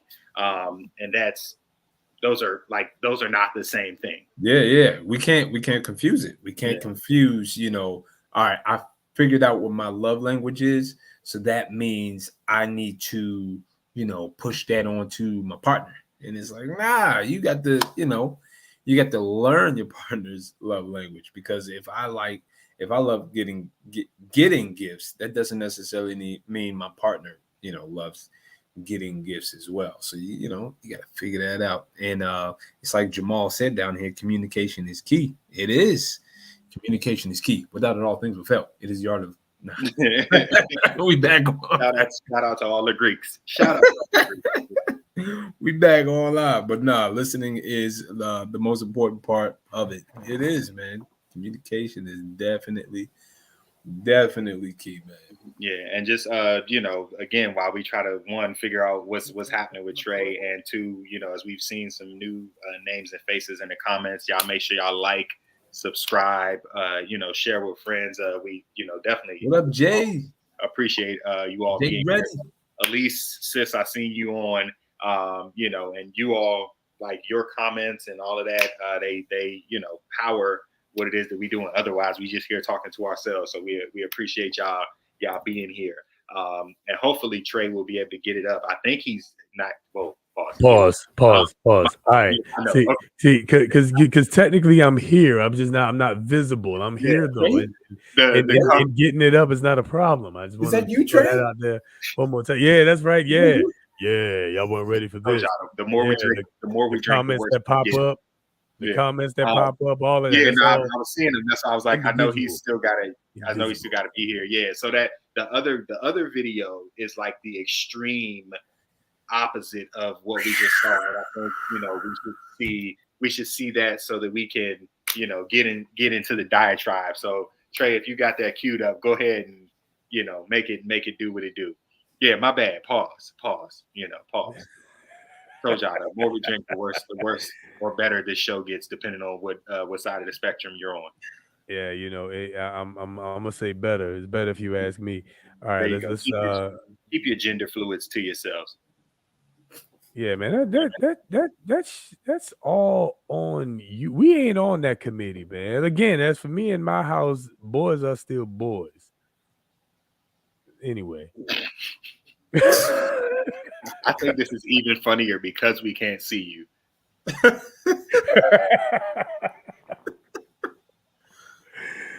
All right. Let's get to it. I think y'all can see the video, right? Yeah, we'll see. Before she even says a word, though, look at her hair. That should let you know this is. You kind of got an idea where this is going. Yeah. Stop. All right, because I was going to say, look at her eyebrows. That's the dead give. No. All right. Yeah. All right. Go ahead. All right. Come on. There are so many giveaways. So many things. All right. Let's get it. This is probably reason number 500,000 of why I'm going to be single for the rest of my life. And I'm fine with that. I don't want to do anything for you. I don't want to cook for you. I don't want to clean for you. I don't want to be your secretary and set your appointments and chase you around and make you go because of your health. I don't want to pick up your socks for you. I don't want to be one of those people who comes on TikToks and makes funny videos about how you can't do anything for yourself and men do the darndest things. And everybody's in the comments like, yeah, my husband does that too. My boyfriend does that too. Fuck that. I want to be with somebody who is an adult, a fully functioning adult. It's been proven time and time again that men are the ones who benefit from marriage and relationships because we get in them and we do everything and they just get to sit back and receive everything from. All right. I can't do another minute and 50 Please, seconds. in the comments, ladies. Let her have it. Oh my goodness gracious. Right, you have got to be kidding me. Do you feel that men are the ones that benefit from these here relationships? The only ones that benefit, more specifically. Right. What she said, right. The only ones that benefit. Wow. How, Sway? How are we the beneficiaries of, like, or the only beneficiaries? How? Wow.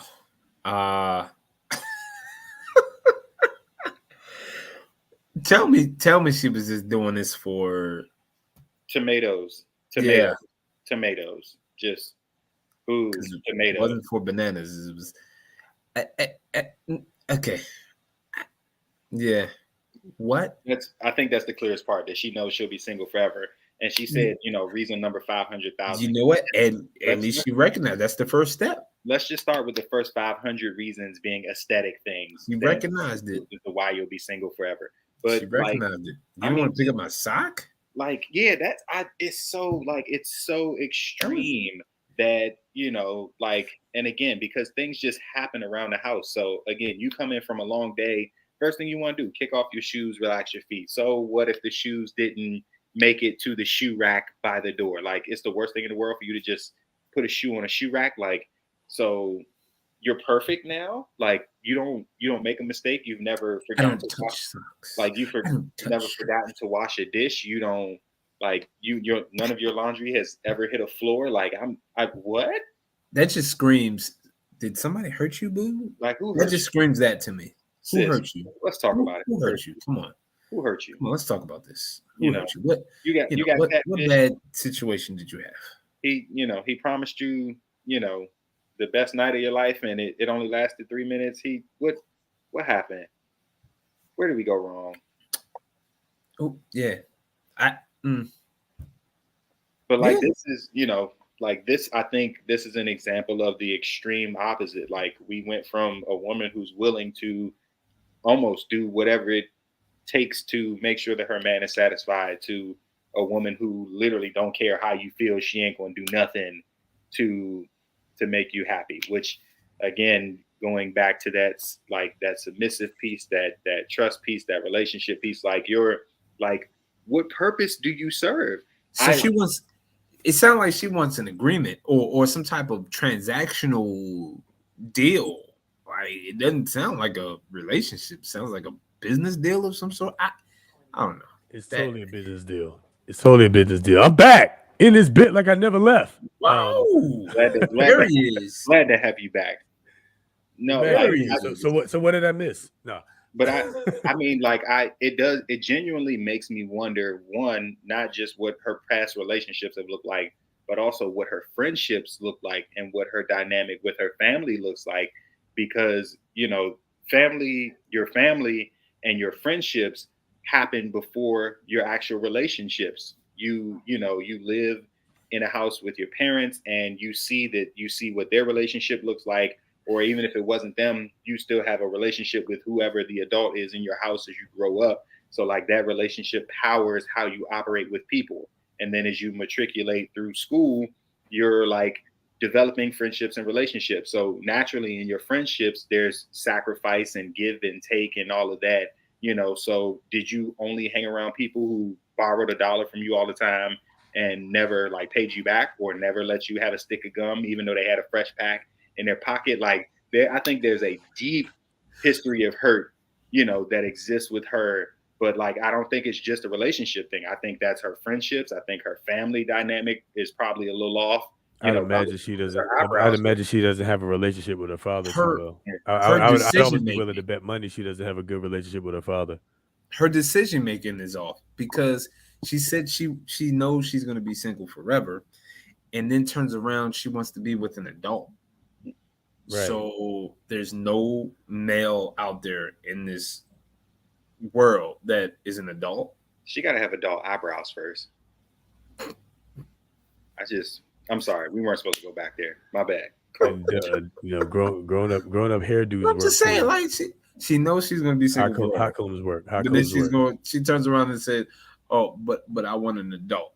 What the kids say? It's giving Polly Pocket. Not Polly Pocket. Not Polly Pocket. Oh Lord. Listen. In the end, what I'll say is that this is probably not a good example of wifey material. She's probably not a good example. So for anybody that hears this that would like to one day be married, following her lead will probably not land you to being married. She said that in her disclaimer. She said that she'll probably be single forever. Yeah, not a successful marriage. It'll probably lead you into a contentious marriage. And fellas, again, it starts with us, right?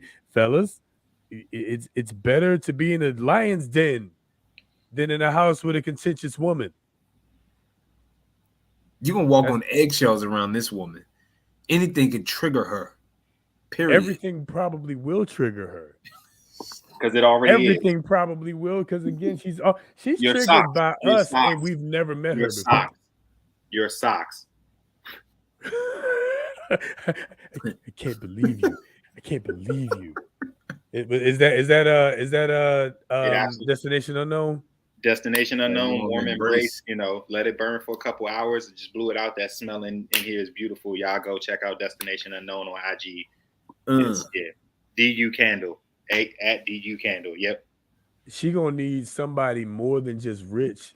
She gonna need somebody, because she gonna need a maid. Because chances are, if he's rich, he ain't sitting around in the house. He's probably doing things to maintain his wealth. Outside. So she gonna need a maid, because she don't want to do none of the in the house stuff. So you have to be wealthy and probably not give a crap. And You're definitely not gonna give a crap, because sound like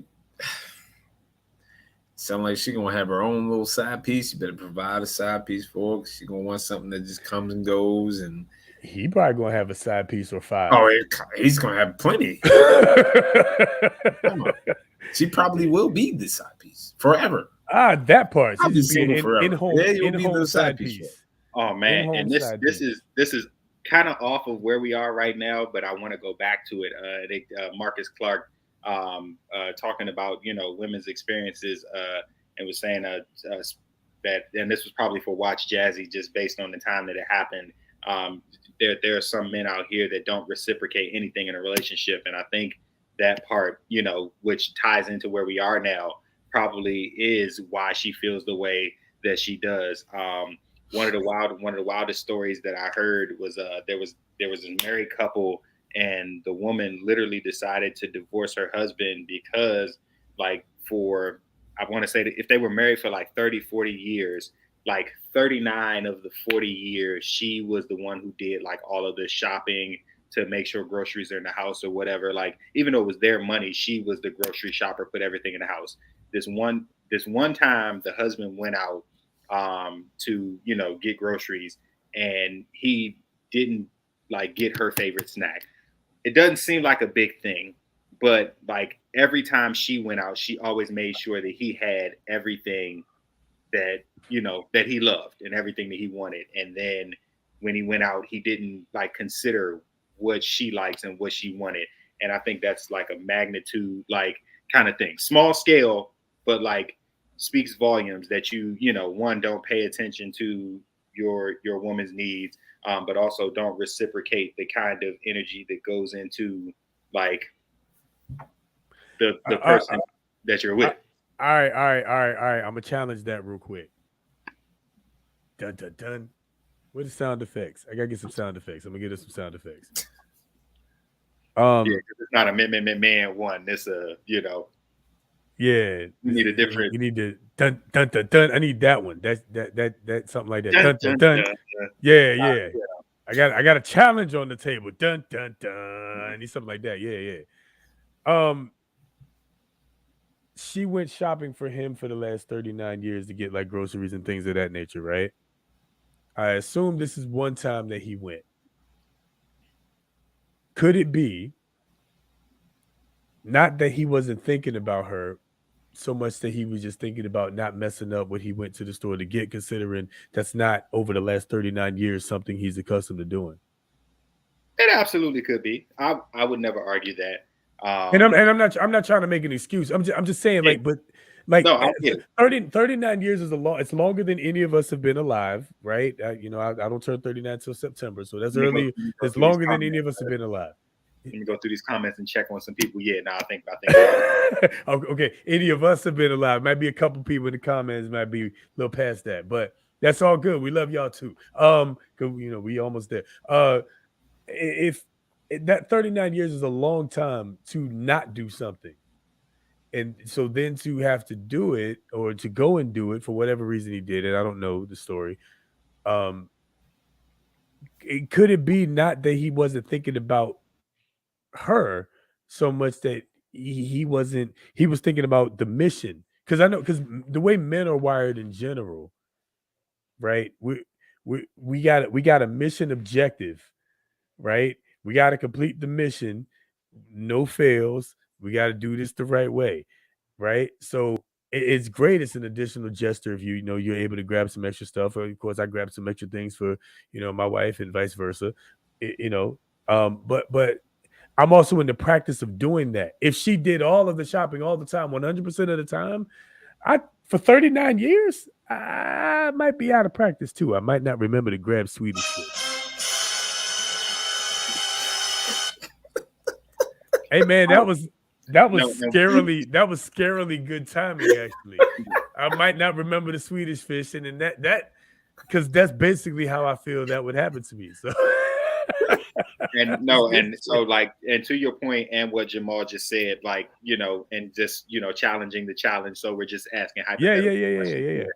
That, like, I imagine if this was his, like, maybe not necessarily first time going, but if this was his task at this particular time, because she was the one who always did it, and just knowing and understanding how women operate, I can imagine she probably did give him a list. Like, I don't, like if ever my mother sent us out to the grocery, like once we got to the point where we could drive, if she was sending us to the store because she was the one who was always taking care of that thing, like, we went with a list. And now of course you got lists on your like, you can create a list on your phone in your notes, so like you just have it there. So I would imagine that it seems egregious probably because she said, this is what we need, here's a list, whatever. And in the most mannish of ways, he probably got chips and dip and steak meat and whatever, but forgot to get her Swedish fish. Swedish fish. Y'all see this? Do you see the violence in the comments? Yeah. Damn. I was trying to hold back my laugh. My whole marriage is at stake over these Swedish fish, y'all. My whole marriage is at stake, man. That's why. Look, that's why there's an endless supply of Swedish fish in here, assorted flavors and colors. All right, because I know what my baby like. But what I'm saying is, though, if I hadn't been to the store for her for 39 whole years, bro, like, I don't know, man. I feel like I might. But if you've watched her eat Swedish fish for 39 years, even if you haven't had to go, you've been watching her eat Swedish fish for 39 years. You better not forget them Swedish fish. I feel like she would be more mad if I forgot something on the list than she would that I forgot Swedish fish. But if she didn't have Swedish fish in that house, if she didn't have Swedish fish for like a week, and then she gives you this list, she forgot the Swedish fish on the list. I mean, well, hell yeah. I mean, oh yeah, I would do that. I would do that. Like, I mean, but that's me though, and I have been to the store more previous than 39 years, is what I'm saying. Bro probably don't even know where to find Swedish fish at. Yeah. But what aisle that's at? What aisle that's in? It's actually in a couple places. They have the, like, big pack candy aisle, but they also, like, when you go to check out, it's gonna be, sitting on the side in like those little, like, miniature boxes, the little dollar, well, what used to be dollar boxes and probably are $1.79 now because of inflation, if not, $2.25. Like, they sitting there, near the checkout. So you're gonna find them in a couple places. Yeah. But like, more to the, I know we making light of it, but more to the point that, like, it was probably an egregious act of like, just being inconsiderate of the woman, after being taken care of for so long. And it clicks that. So you think that was just more so the straw that broke the camel's back? More than likely that, like, you like, it clicks when you're like, damn, I've been doing blah blah blah blah blah for this person for so long, and they just haven't been appreciative of, like, how I keep all of this together. And then on top of all that, you just go and, oh, you mother, that's tough. Let me pack my Swedish fish and go. That's the Yeah, y'all see this? So every March and May, Swedish fish is the move. All right, birthdays, Mother's Day, Swedish fish is the move. Now, look, but that is a good point though. Is you do have to know your spouse. I am a firm believer: happy spouse, happy house. So if that's what makes your spouse happy, I gotta be okay. Me personally, if I had not been to the store in that long, and this was the one time I had to go to the store, I would make sure I would be focused on the mission, but I would probably look for one thing for her, just because. Me personally, I probably would, but Because you're a good man. yeah, Let's talk because you're a good man. yeah, yeah. These are the certain things that good men will do for you, and ain't shit, ain't shit niggas ain't can't do it. They all right. Not in them. It's not in them to do it. I couldn't think of a better way to say it. That's why I hesitated. I couldn't think of YouTube might yell at me for it, but it's the truth. Ain't shit niggas can't do that. Nas, It's not in their head. You know, is that what it is? Nas, niggas. Ni- All right, enough of that. Enough of that. Let's move on. One more. And then we out of here. We're gonna have to table a few more of these. All right. Yeah. And some of y'all had typos, so we know y'all been drinking with us. Yeah. And that's what we like. That's what we like. Welcome to the weekend. One more time. Like, subscribe, hit the bell so you get the notifications whenever we go live. Tell a friend, Tell a friend to tell a friend. Like, for one, I feel like tonight was our biggest audience so far. So we appreciate y'all being here. And appreciate y'all being in the comments. Yeah, y'all been making jump in the comments. So the more people y'all tell get here, the more interesting this becomes. Y'all hilarious. Y'all are hilarious. Let's see. All right, last one here. Definitely thank y'all again. All right, so you know what? I think we just gonna roll with this one. Wait, Trey, where'd you go? We only see pussy. Uh-oh. Wow. That's ain't that something? Hold up. Be that type of night. That's the kind of night we're all looking for. There we go. Not for me though. Or anything on this end of the camera. All right. Okay. All right. Just make sure that's very clear. And let's jump to this last one real quick. We actually we were looking at a similar topic last week. We didn't have time to get into it. But next week we'll touch on a few other things. There was some stuff that happened for 4th of July weekend, some protests and some other stuff. We'll touch on that. Get ready for next week. But this one, I think we need to touch on real quick. And this is, we've been kind of jumping in and out of it with religion talk, right? So this is the feature conversation right here. Is right there in the description. It's the moment we've all been waiting for. Get y'all glasses ready. Get y'all shots ready. Is that blasphemous? Yeah. You don't know what the communion of their day was. Water was turned into wine. And whatever wine, we don't know what wine was. We just know they drank it. So or whiskey. Water was turned into wine or whiskey or something like that. Yeah. All right. So, without further ado, let's get right into it.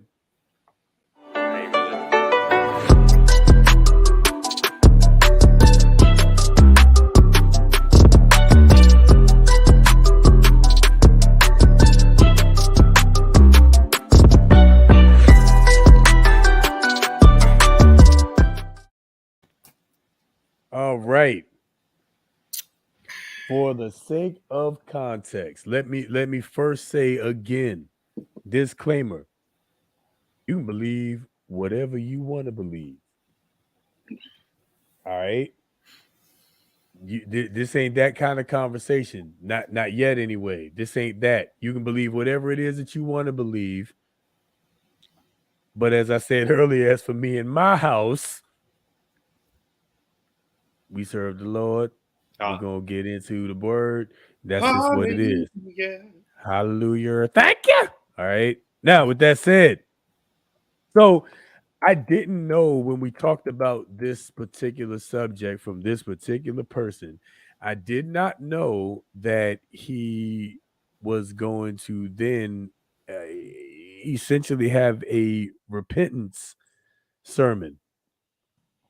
Um, if you don't know what I'm talking about Creflo Dollar. Creflo Dollar, I believe within the last week or so, he had a message where he essentially, and what I'll say is, first of all, go actually watch it. Okay, I might even put it in the description. Go watch it. Go listen to the context and all that stuff, and then decide what you want to decide from there. But he's in the news right now because he, for lack of a better phrase, said that he the way he has been teaching tithing all these years was wrong, right? So when we first talked about this video we're about to play again for the sake of context, I didn't know he was going to get into that, so we can talk a little bit about that as well. Where he, you know, what it is with religion, man. Is religion the problem? Is it about being spiritual? Let's a lot of different comments. I'm sure this is going to be a big one. So, um, let's get right into it and hear this right here. Here we go. You want to sit around and judge somebody wig and what they got on? Stop! Heaven ain't got that kind of stuff ain't in heaven. Jesus don't care. He weighs the heart. Hallelujah. Quit doing all this church stuff. I'm so tired of playing church. I hate religion. I hate religion. I hate religion. Religion causes divorces. Religion causes sickness. Religions break up friends. Religion causes adultery. Religion! It's the stuff you get when you walk in a church.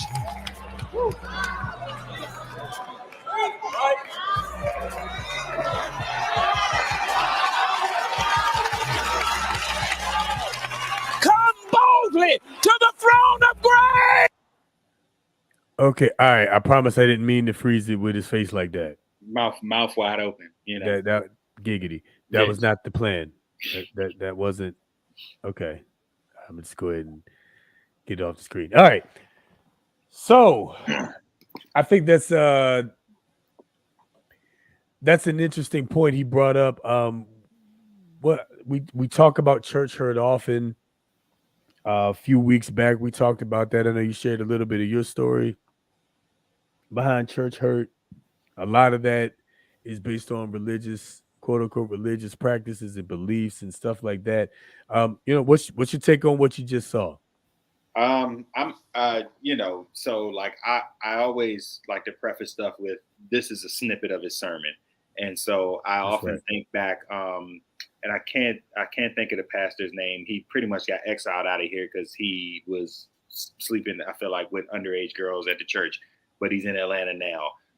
But he Jamal Bryant, was that? Yeah, Jamal Bryant, one of them. But he had, preached the sermon, and they took the snippet from it when he said, these hoes ain't loyal. Quote Brown. They took that snippet and ran with it. But if you watch the entire sermon, like it was actually a good sermon. But of course, you take the snippet and run with it. So to take the line and say, for a pastor to say, I hate religion, to just see that as a headline, people may lose their minds about it, and wrongfully so, because again, I've always, been of the belief, taught, raised, understood, it's not about religion, it's about relationship.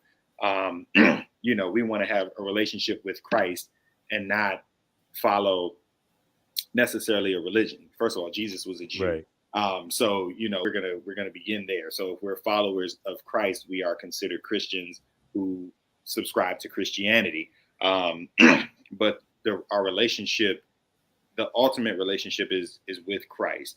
We don't want to follow a pastor because pastors are human and they're going to fail.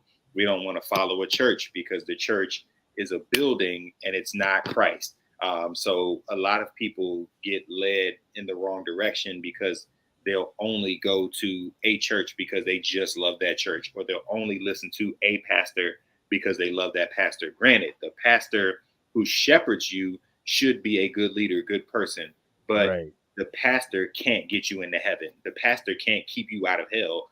That has to be about your specific relationship with God, your acceptance of Christ as God's son, your belief in the Father, Son, and Holy Spirit, your, repentance of your sins, and all of these things that we do, with the Apostles' Creed and the Lord's Prayer and all of that stuff. So I've always understood that it's not about religion; it's about relationship. So I don't see anything wrong with what he said. Again, when we follow pastors, when we follow choirs, when we follow churches, we can fall into like all of the things that come with that, which is envy, Yep.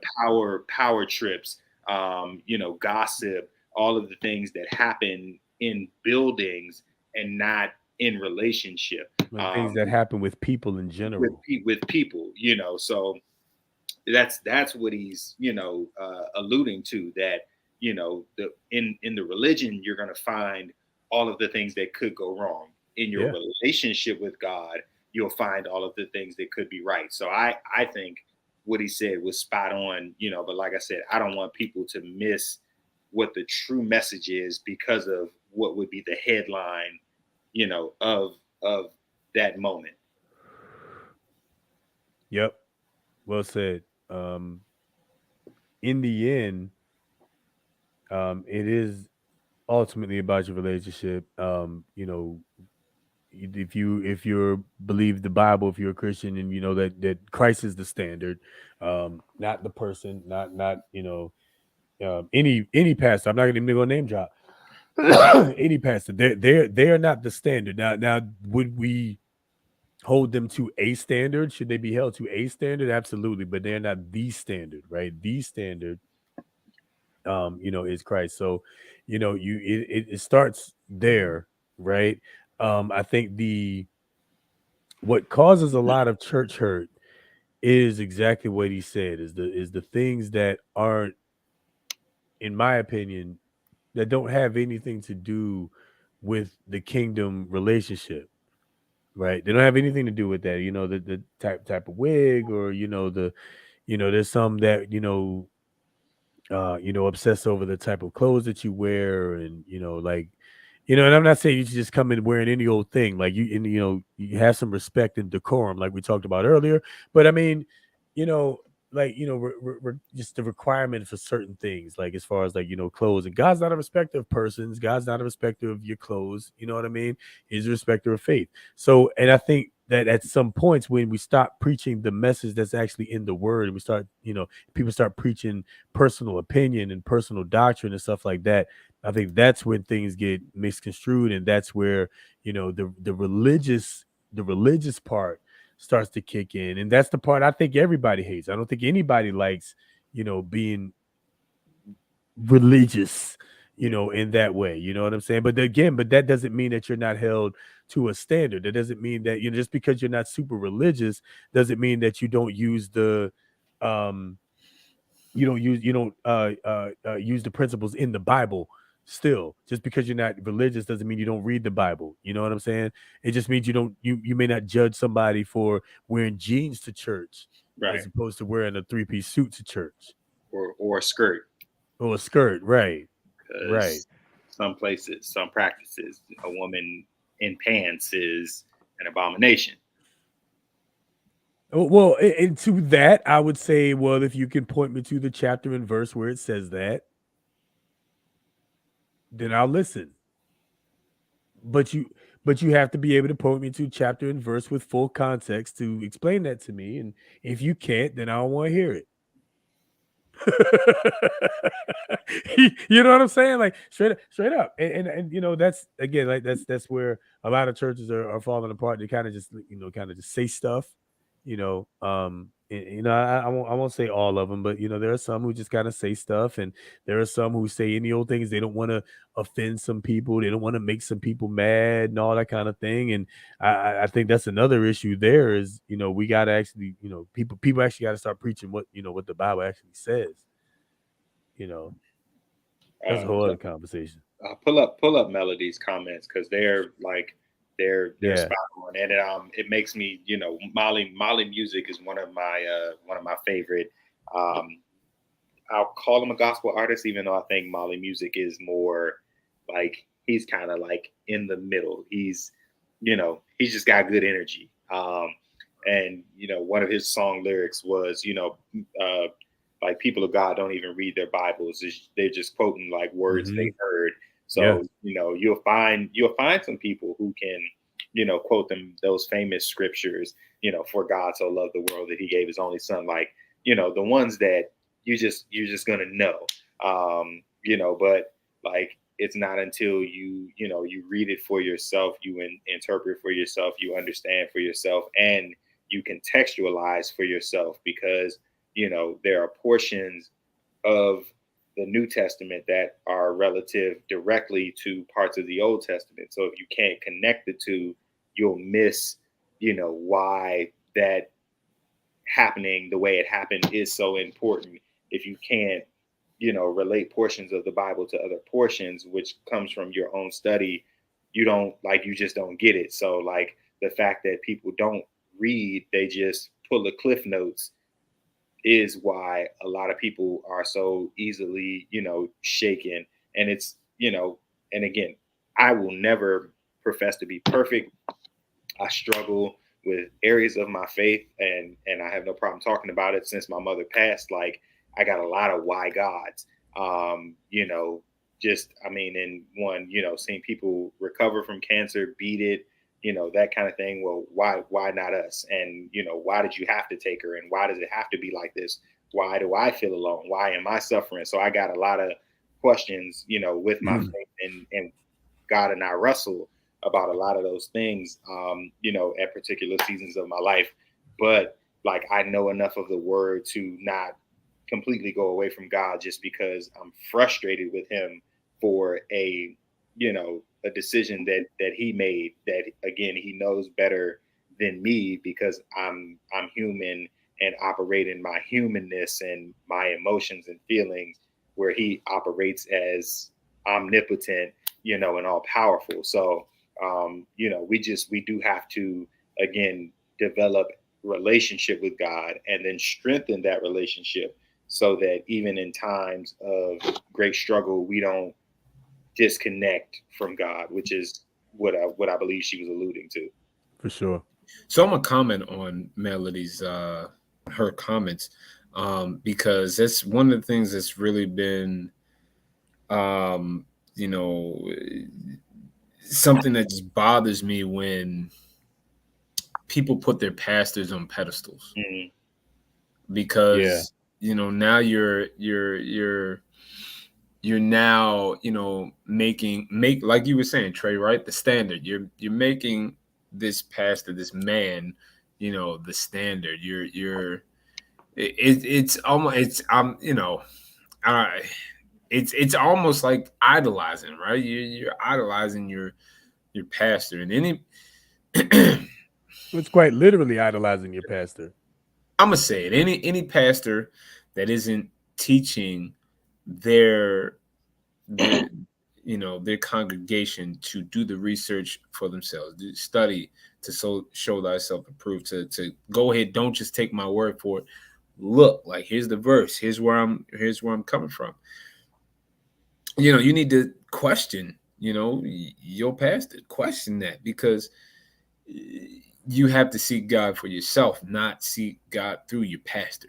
You know, it's like, you know, your pastor's going to give you the message, give you the word, and it's your job to go in, you know, and then dive deeper, you know, and form that relationship, you know, with God, and not just with your pastor. Like, stop. And I do this, you know, across the board. I don't put my pastor on a pedestal. I don't put celebrities on a pedestal, you know, because to me it's a form of idolization. It's like I'm idolizing, oh, you know, no, stop it, because it's exactly like she said. If that pastor falls, then now you're falling. You're shaking. You're oh no, what are we gonna do? Well, no, what do we You know, do? and no, that's not the way that it should be. And So I would say that if that's the situation you are in right now, I encourage you to, seek something, go somewhere else, find a better teacher that's going to teach you, better. and and So that wow, is that is not the way. That's and wild to me.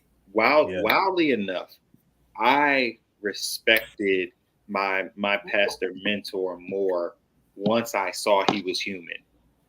Because like he came into my life when I was like a preteen teenager. So at that point, like you don't see the real like adult side of people because you're in a kid's place. Once I became like an 18, 19, 20-year old, I got to see a human side of him, and we were at a retreat, and it was a weekend long retreat, and we were just having conversation, because this was a young adult retreat. So like it's young adult energy, and we're just like trying to navigate these frustrating parts of life. Like it was like adulting before adulting was a term. And we like one of the questions posed was one of those ones that like you just really don't have an answer to, but like how heavy of a thing that is because it was something that everybody in the room was feeling, and like much like our entire weekend was being recorded.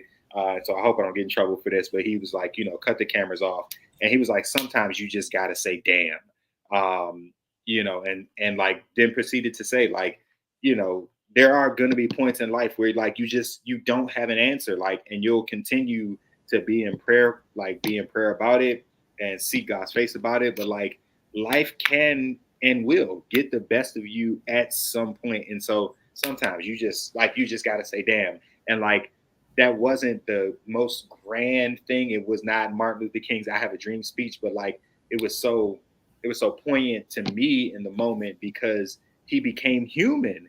Whereas like I just view pastors as people who one never used a profane word, never drank, never smoked, never cheated, never did this, never did that. Like they didn't divorce, they didn't do like they were perfect.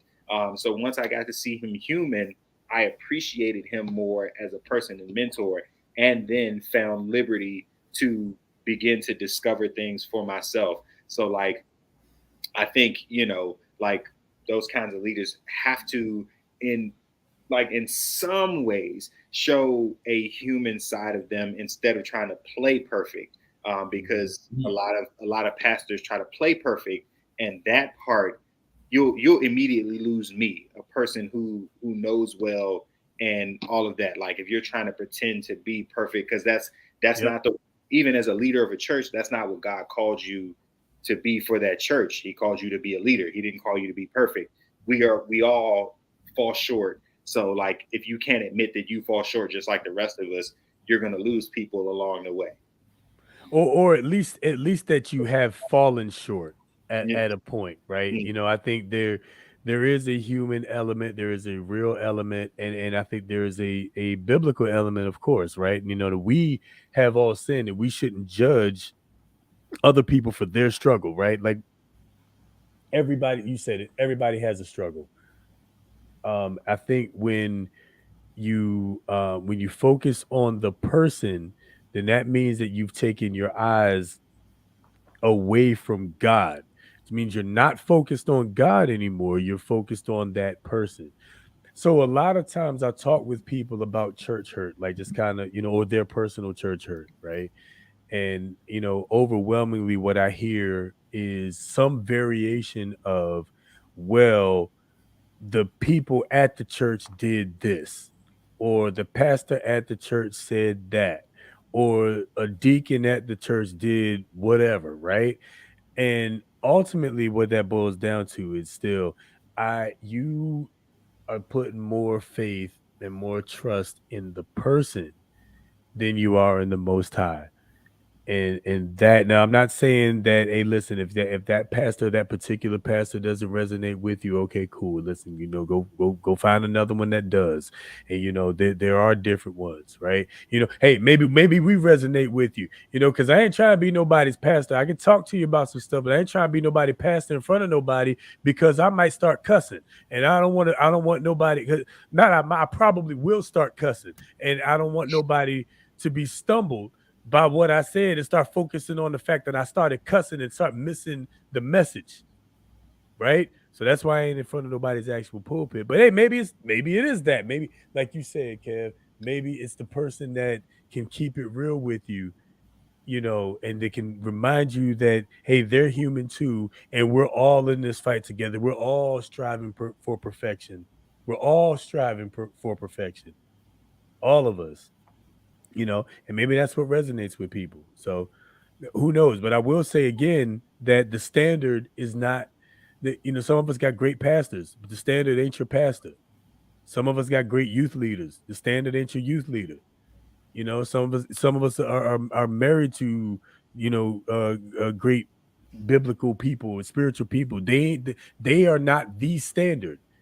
A standard, sure. Should you hold them accountable? Absolutely. My wife holds me accountable all the time, as she should. Right? But that person isn't the standard. So anyway, just saying. It's real. It's real. We got to Oh, keep man. it real. That's it. Y'all ain't know we was gonna start preaching out here on this Friday night. Y'all wasn't ready for none of that, was you? When we say the most organic show, you're gonna get everything from the rooter to the tutor. Okay, everything. I think probably the only thing we didn't get political. Well, I guess we had the little Trump, Like a little bit, yeah. Like, we Little bit, didn't really get political this time. We side tabled it. We didn't change genders. Yeah, not this. Hey, there's a never mind. We'll table it. I'll table it. I ain't gonna say that. Table it. We'll table it. It's been long Bring it enough. back. We've it's been long enough. That's what she said. Hey, all right. I think that's it, man. I think we That's it. It's because that's gonna go. Nope. That's it. I think that's it. That's it. Yeah. That's it. I think that all hail 69. Quad squad in the building. Hey, well, listen, guys, we Listen, before we appreciate y'all. we get canceled. We appreciate y'all for joining us. It's been real. It's been fun. Subscribe, share. Hey, love in the comments. Yeah, y'all been on fire. Y'all been on fire tonight. So shout out to y'all. You know, we don't discriminate. Bring all the comments. Yeah. Jamal, join us on time next time so you can be on time with your comments. Yeah, word, man. I feel like backtrack. We'll talk about that offline. Yeah, man. He can't be live but a half hour behind, man. Over here 2 subjects behind. He over here gonna still be commenting, and we shutting it down now. We in religion, but we love you, bro. We love you, bro. We appreciate you. Oh man. We done. That's it. We'll man. see everybody next Friday. We got another special guest coming next week. Looking forward to speaking with her. Getting some more feedback, and listen, man, if you're interested, hit us up, man. Hit us up. Up to it, down to it 22@gmail.com. Hit us up on Twitter. Hit us up right here on the channel. Like, share, subscribe, hit the bell so you know when we go live, and so you can catch all the other videos we drop it. If it's topics y'all want us to cover, let us know. Let us know. Let us know. We'll get into it. We'll get into it, man. We talk about all of it. We out of here, guys. Thank y'all again for being the best part of what we do. It up to it, down to it. We out of here. Peace.